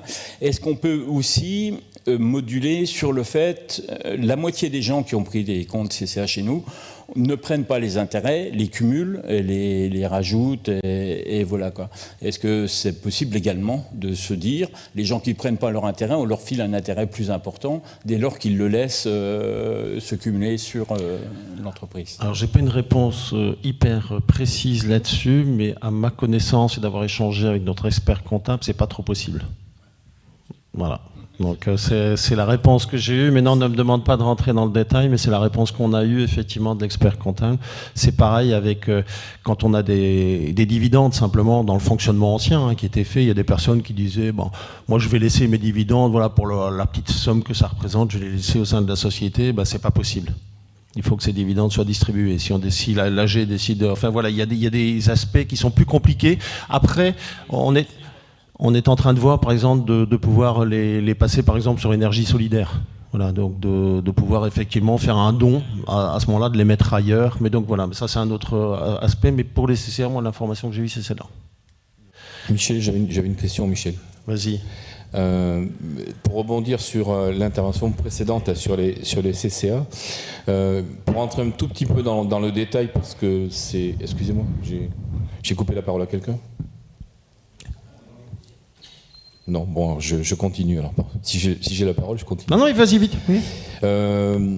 Quand on construit un plan d'affaires, le fameux business plan, quand même, cette histoire de financement, ça fait quand même partie des choses qu'on regarde de très très près, puisque tout le monde les regarde, ceux qui construisent, les banquiers, ceux qui vont investir dedans. Et donc cette histoire de gestion des CCA, ça devient plutôt anecdotique. Et donc j'entends ici, les CCA, on ne rembourse pas le capital, ce qui est totalement faux. Il y a des systèmes de CCA où on rembourse le capital en même temps que les intérêts sur une durée fixée à l'avance. Je prends chez Coat, ils font ça exactement. Et justement, quand tu affiches le 5% d'intérêt, il faudrait que tu expliques à tout le monde, parce que j'ai lu ton CCA, ta convention, c'est 5%, c'est sur uniquement le capital investi au tenté. Et donc, ça ne se cumule pas, ces 5%. C'est-à-dire que ça correspond peut-être à un 3 et quelques % qui se cumulerait avec des intérêts qui sont bloqués jusqu'à ce qu'ils soient reversés. On arrive à peu près du 4. Oui, alors, donc ce que je veux dire par là, c'est que, comme dans tous les projets qu'on mène, le diable se cache dans les détails. Et quand on rentre dans ces questions financières, moi, je ne suis pas du tout un spécialiste de la finance, mais juste en regardant ce que fait Pierre, Paul et Jacques, je vois des systèmes qui sont tous différents. Et donc, ça veut dire qu'il faut qu'on ait des financiers un peu compétents ou des gens qui travaillent dans des banques pour savoir exactement comment est-ce qu'on gère ces fameux CCA qui sont certainement, j'y crois beaucoup, le financement à venir de nos projets. Oui, mais effectivement. Mais après, justement, et c'est la richesse de nos sociétés citoyennes, c'est qu'on peut avoir des systèmes totalement différents qui sont décidés dans une gouvernance partagée, donc qui vont préférer vouloir rembourser une partie du capital à certains moments, d'autres pas. On garde tout le capital, on rembourse que les intérêts, et puis on va. Donc après, il y a toutes les voies sont possibles. Nous, dans le cadre de Bret Thyssen, c'est pas nous qui avons été à l'initiative de la rédaction de la convention. La convention nous a été proposée par Energif, par la SEM, et bon, elle a été un peu discutée, mais c'était la convention. Pas qu'on nous a imposé, mais c'était la convention qui était vraiment suggérée. Et voilà, donc nous, on a pris la convention qui nous était offerte, effectivement. J'ai deux petits commentaires assez rapides. Alors en fait, nous, on est parti à l'envers. On a commencé des projets avec uniquement des CCA. Et ensuite, on a fait rentrer la banque, la NEF. En fait, là, on l'a vu comme un accélérateur. On n'avait pas récupéré tout l'argent. Si on attendait d'avoir des CCA, on pouvait attendre 3 ans. Et là, grâce à la banque, on a fait un accélérateur dans le projet. Sur le taux, nous, on a comme principe que le taux des CCA doit être au moins égal à celui de la banque. Je n'ai pas envie qu'un copain me dise « Ah, tu me files que 3%, puis la banque, tu lui files 4%. Tu économises sur mon dos. » Et donc, ça nous a semblé sain d'entrée de jeu de dire on essaie de s'aligner. Alors, comme évidemment, c'est en anticipé, on essaie de faire ça. Le point le plus important sur lequel je voudrais intervenir, c'est le risque. C'est pas parce qu'on finance avec des CCA qu'on change le niveau de risque. Faut donc que et c'est même plus important. Moi, j'ai pas envie de voir mon copain qui me dise je t'ai prêté de l'argent, t'es pas capable de me rembourser. Donc, faut vraiment, par exemple, le fait quand Vincent m'a prêté de l'argent, c'est une forme d'audit de mon projet. Et s'il ne m'avait pas prêté de l'argent, c'était peut-être pas sain d'aller demander aux copains de me filer du pognon. Donc, il faut vraiment découpler les deux. Et il faut que nos projets ils soient vraiment sains. D'une façon importante. Et il ne faut pas chercher à bypasser le fait « Ah, ils ne veulent pas me prêter de l'argent, donc je le récupère d'une autre façon ». Si le projet n'est pas sain, il n'est pas sain. Et donc, il y a des risques à prendre. Donc, ça me semble vraiment important d'un point de vue éthique à bien le considérer et se dire que les avis que nous donnent les banques, on les apprécie, mais en même temps, ça peut être vraiment il y a des moments, il faut se dire, c'est peut-être un no-go, faut pas y aller. Mais tout investisseur, toute personne qui a la chance d'avoir un petit peu d'épargne et qui fait des investissements, d'ailleurs le banquier te le dira tout de suite, si tu prends de l'assurance vie, et Dieu sait s'il y a de l'assurance vie en France, parce que les Français aiment beaucoup l'assurance vie, le risque, il existe aussi, Après, tu calcules le risque en prenant des fonds euros, des machins. Enfin voilà, tu vas choisir un peu le profil de risque que tu acceptes par rapport à ça, mais tu peux perdre aussi, parce que c'est un risque aussi. Tu joues dans un marché en fait. Donc tout investissement a des risques. Alors le livret A, il est à part lui, parce que c'est un système hyper garanti. Mais sinon, dès que tu passes dans d'autres investissements, donc forcément pour avoir du 4-5%, il y a un risque à prendre d'un investisseur. Ça semble logique aussi. Ça, c'est le côté je prête de l'argent à la coopérative, mais le côté en tant que gérant de la coopérative, j'emprunte de l'argent à des collègues. Moi, quand je fais ça, j'ai vraiment envie de me donner les bonnes garanties que je leur rendrai l'argent. C'est le côté entrepreneurial. Il faut savoir doser le risque et le prendre ou pas. N'hésitez pas à prendre la parole. On a mis vous avez peut-être des réactions spontanées, mais aussi si vous avez notamment des choses, des autres enjeux qu'on n'a pas dit là pendant cette heure de retour d'expérience que vous voulez mentionner, n'hésitez pas. On vous laisse la parole. Oui, alors moi j'avais encore 2 points sur les CCA, parce que je ne suis pas du tout habituée. J'entends 2 choses. J'entends, on paye un taux d'intérêt qui est supérieur ou égal à celui de la banque, mais on parle de fonds propres. Pour moi, ça devrait plutôt être considéré comme un emprunt que comme un fonds propre, puisque... D'accord. Bon, d'accord. Mais vis-à-vis des banques, si on dit on a des CCA, ils les considèrent comme des fonds propres. Quasi fonds propres. Quasi, d'accord. Et mon autre étonnement, c'était la question que je voulais poser, c'est on emprunte sur 10 ans, par exemple, ou sur 5 ans, les CCA, et j'entends, vous ne remboursez pas le capital ? Ça dépend de la convention. On peut très bien demander aux gens, ils ne prêtent plus l'argent, ils le donnent, mais ils touchent que des intérêts. Je pense que ce qu'il voulait dire, c'est qu'on rembourse capital. Ah, d'accord. C'est pour ça. D'accord, non, mais ça j'ai compris. Vous prenez pour 10 000 euros d'obligations, il y a certaines obligations, vous avez des obligations D'accord. 4,5, vous avez 4,5 d'intérêt par an, vous avez pris pour 10 000 euros, et à la fin, c'est pour une période de 5 ans, et à la fin des 5 ans, on vous rembourse les 10 000 euros initiaux que vous avez mis, et vous avez eu tous les intérêts pendant. D'accord. Alors, ma question qui était apparue quand j'avais compris ça au début, ça veut dire qu'au bout des 10 ans, il faut avoir l'argent pour rembourser. Oui, non, mais ça paraît évident, mais je veux dire, ça paraît simple, on emprunte de l'argent sur 10 ans, mais on doit le rembourser. Moi, c'est surtout d'un seul coup. Donc ça veut dire qu'en termes de gestion de trésorerie, c'est pas forcément si simple que ça. Enfin, c'est pas compliqué, il faut juste l'anticiper et mettre en réserve, comme on fait de la mise en réserve pour d'autres postes au sein d'une comptabilité, d'une coopérative. On peut mettre en réserve chaque année pour le démantèlement de la centrale, comme on peut mettre en réserve. Donc on met de l'argent en réserve parce que, notamment le démantèlement de la centrale à la fin du projet, on sait qu'au bout des 20 ans, notamment quand on était en EDFOA, si on avait 25 000 euros estimés ou 30 000 euros, on savait qu'il fallait au moins avoir cette manne-là, donc il fallait l'anticiper, quoi. Nous, par exemple, l'année dernière, on a levé 100 000 euros de CCA pour le financement de notre avant-dernière. Et on a fait 7 ans et 10 ans. Et donc 3,5 à 7 ans et 4% à 10 ans. Et on a mis un mois aussi à les obtenir. Et après, c'est vrai que l'emprunt bancaire qu'on a fait derrière pour une ACI, sur une EHPAD, quand on est allé voir la banque, le fait qu'on dise qu'on avait levé 100 000 euros auprès de nos sociétaires, le banquier, il a énormément apprécié. Parce que, enfin, en gros, il nous a dit, ça veut dire que les gens qui sont, entre guillemets, actionnaires chez vous, ils ont confiance en vous, en fait. Et ça a été très apprécié du banquier. Ça a facilité l'emprunt bancaire derrière. Et si je peux me permettre, je voulais faire juste une petite remarque qui n'a un peu rien à voir, mais un point de vigilance, comme j'ai la parole, c'est, il me semble, historiquement, que les CCA ont été créés, entre guillemets, financièrement, plutôt pour assurer des besoins de trésorerie plutôt court terme, on va dire ça, il y a longtemps. Et est-ce que ce dévoiement qui est en train de se passer sur du financement beaucoup plus long terme, sur du CCA, il faudrait être vigilant, alors c'est peut-être plutôt à Énergie Partagée que je m'adresse, sur le fait que les gens qui nous gouvernent ne nous pondent pas un truc derrière pour s'aborder les CCA s'ils voient que ça se développe un peu trop sur un esprit de loi qui n'était pas la partie initiale. Voilà, c'était juste un point de vigilance sur du long terme. Mais je suis désolé d'être pessimiste tout le temps. Non, mais je crois qu'effectivement, c'est un point d'attention qu'il faut apporter, mais comme on a eu en 2010, quand on a créé les premières sociétés citoyennes, on ne pouvait pas dépasser 99 associés. Parce que sinon, là, on était taxé de faire appel à l'épargne publique et on n'avait pas le droit en tant que société citoyenne. Et donc, Énergie Partagée, quand il a été créé à cette époque-là, disait toujours, et nous, c'est vrai qu'en 2010, quand on a créé la première, on s'est arrêté à 99. On aurait pu prendre 140 personnes, mais on s'est arrêté à 99. Donc, et là, parce qu'il y avait cette volonté, et là, la barrière a sauté dans l'autre sens. Mais on sait bien que ça peut être restreint. Donc, c'est une vigilance qu'il faut avoir en permanence, effectivement, sur ça. Pas parce que ça peut sauter, mais ça, on est sur des sables mouvants, hein, un peu, et pas qu'à ce niveau-là.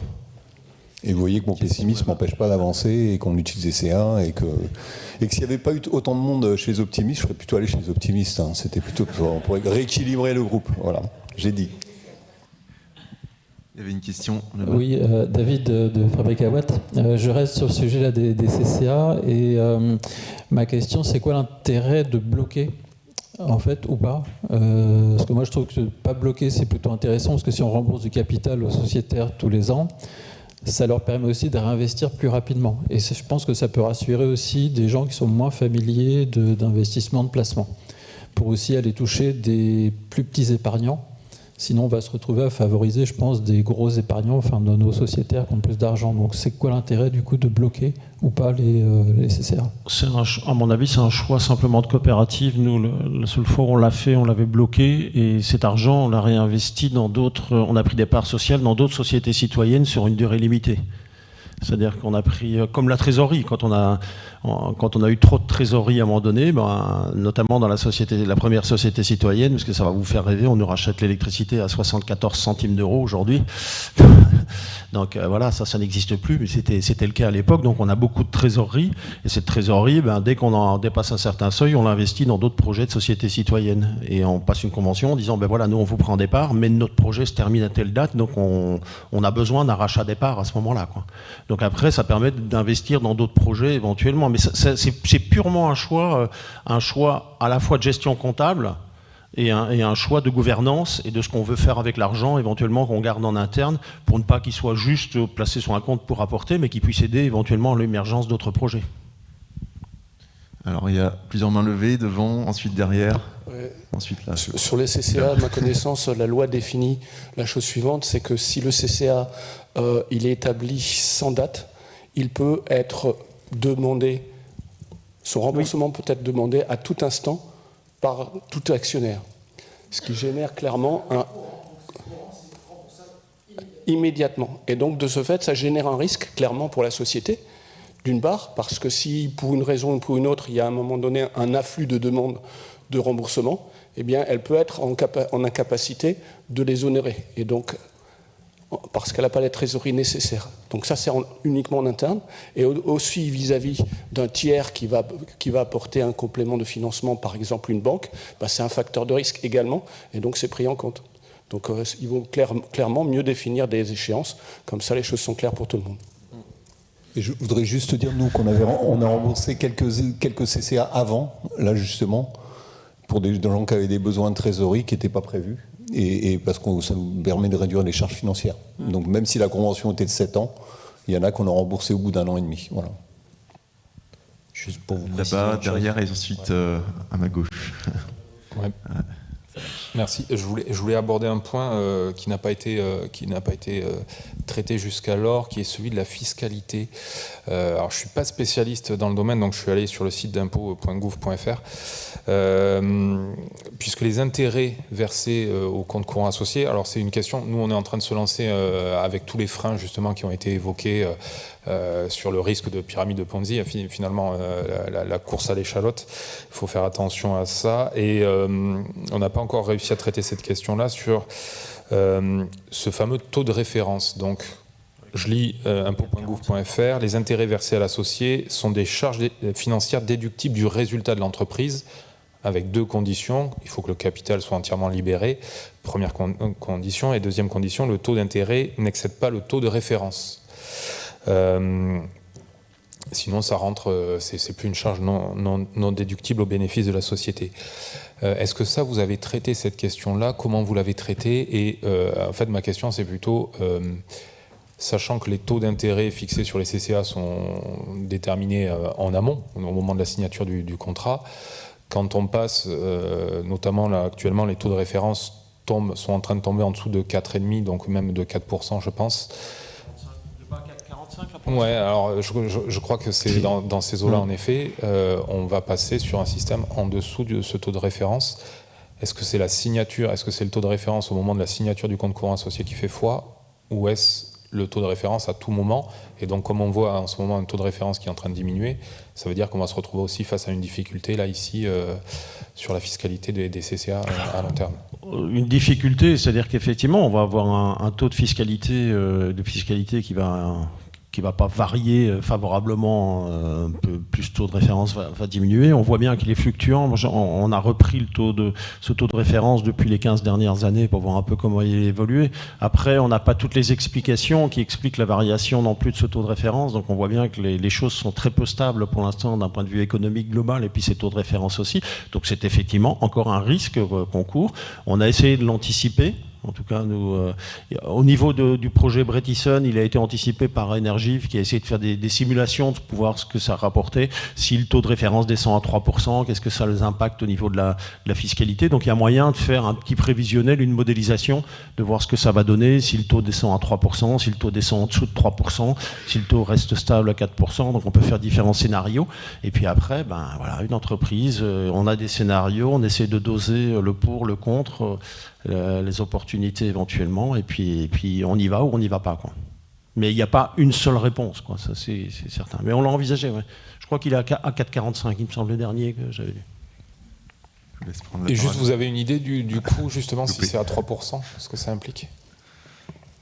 Au niveau de la fiscalité, bah oui, pour la société, il y a un coût, mais alors, qui n'est pas si énorme que ça. Hein. C'est pas non plus, on n'est pas dans des grandeurs énormes au niveau de la fiscalité, mais on est un peu perdant au niveau de la fiscalité, effectivement. Donc ça va un peu, encore une fois, sur le coût de sortie finalement, parce que nous, notre chiffre d'affaires, c'est le coût de sortie du kilowattheure. Enfin, c'est le kilowattheure à qui on revend. On va avoir une influence relativement limitée. De toute façon, nous, quand tu calcules ton coût de sortie du kilowattheure, tu prends toujours une marge.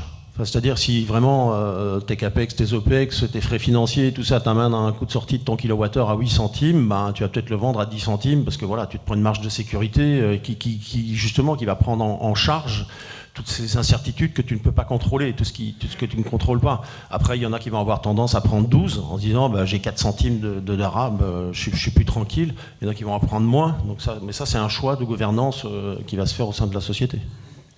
Ouais, ensuite, on aura là-bas, et puis il y en a deux, et je crois que ce sera les dernières interventions, parce qu'il nous reste 2 minutes.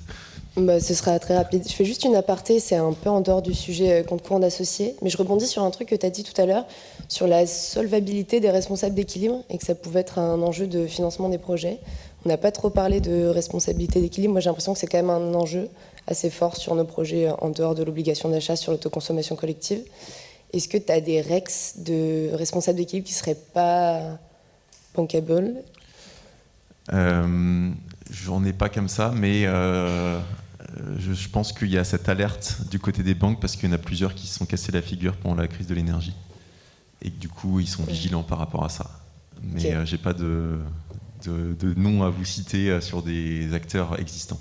Okay. Nous, je sais que c'est une question qui se pose au niveau du syndicat, par exemple, le syndicat d'énergie 35, il se pose même la question éventuellement d'aller jusqu'à cette prestation-là.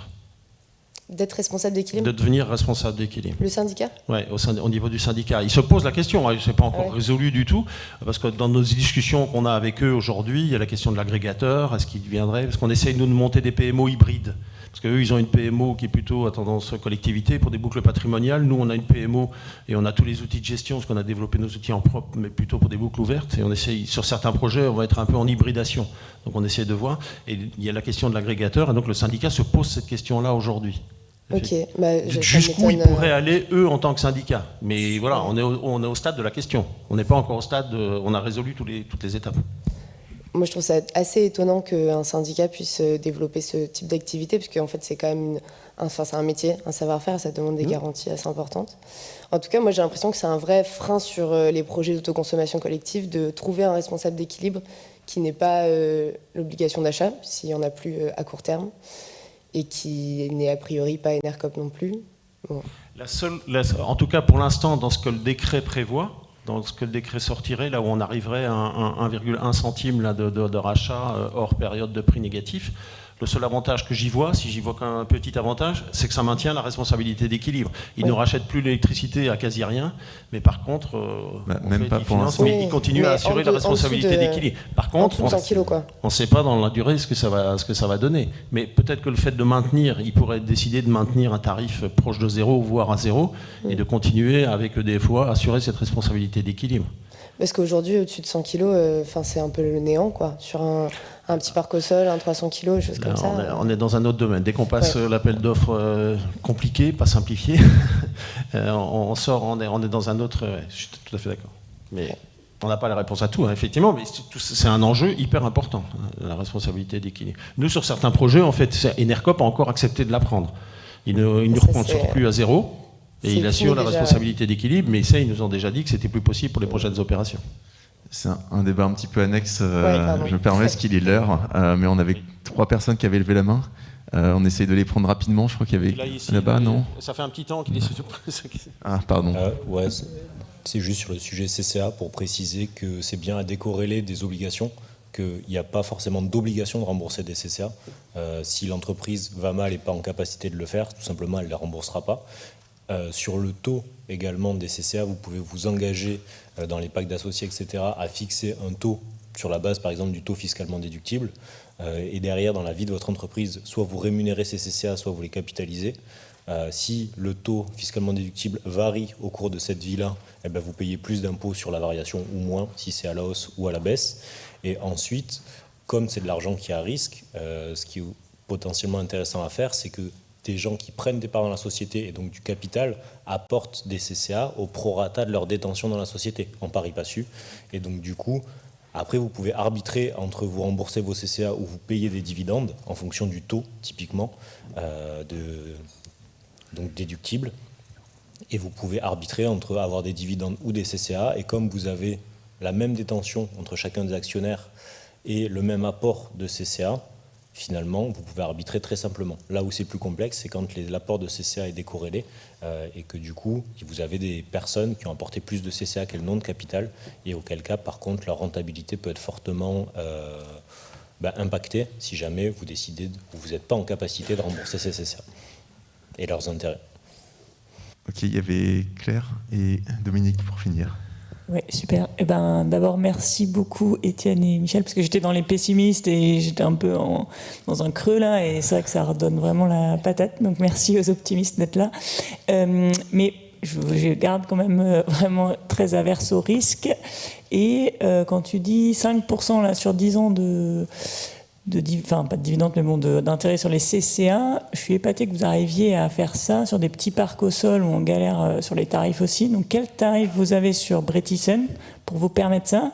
Et comment vous avez pris la décision des 5% sur 10 ans ? C'est une question éthique, parce que du coup forcément l'énergie vous la vendez plus cher pour permettre ça. Enfin il y en a qui ont 5% et forcément ça impacte le projet, ça impacte d'autres personnes. Donc comment vous arrivez à décider des choses comme ça au long terme dans votre société ?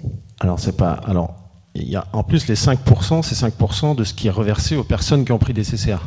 En sachant que pour la société de projet qui gère donc le Bretisen, en fait, c'est quasi 7%, et les 2%, ils sont pour la société citoyenne. Donc il y a une partie de ce qui est reversé qui est versé à la société citoyenne, qui n'est pas redistribué aux citoyens. Et en fait, le taux, c'est pas nous qui l'avons décidé, c'est pas nous qui l'avons demandé. C'est en fait, ils ont fait, donc c'était des appels d'offres, ils ont obtenu, j'ai plus les tarifs exacts, je pourrais te les filer, les tarifs de rachat en tout cas qu'ils ont sur la totalité des 6 centrales. Elles ont été proposées en même temps. Et eux ont calculé, effectivement, alors c'est un porteur de projet, la personne, la boîte, c'est Kenea qui fait toutes les centrales, et ils ont travaillé avec Énergie, et ils nous ont proposé, voilà, on est quasi à 7% en global, et 5% distribués aux personnes qui ont pris des CCA, et le reste, en plus, pour nous, c'est vachement intéressant, parce que ça fait des rentrées financières, en fait, au sein de la coopérative pour développer d'autres projets. Donc, voilà. Dominique, pour finir. Alors, pessimiste, optimiste, si elle est réaliste, je ne sais pas où je me situe. Les petits projets, on a encore la chance d'avoir un cadre. La CC est un cadre. Si on passait tout en PPA, ce serait la catastrophe. On le voit bien sur ce qui est supérieur à 100 kg, ce qui est parc au sol, etc. Donc, moi, je dirais, finalement, pour nous, dans une région où on n'a quand même pas beaucoup de sol et quelques soucis, on va foncer sur les petites toitures. Parce qu'il y a encore ce cadre qui donne un certain nombre de garanties qui permet de continuer, pour les citoyens, de faire des projets citoyens. Eh ben merci pour cet optimisme. On a dépassé le temps, donc on va s'arrêter là, même si on avait envisagé un autre petit débat, mais on ne va pas le lancer maintenant. Il a déjà un peu eu lieu.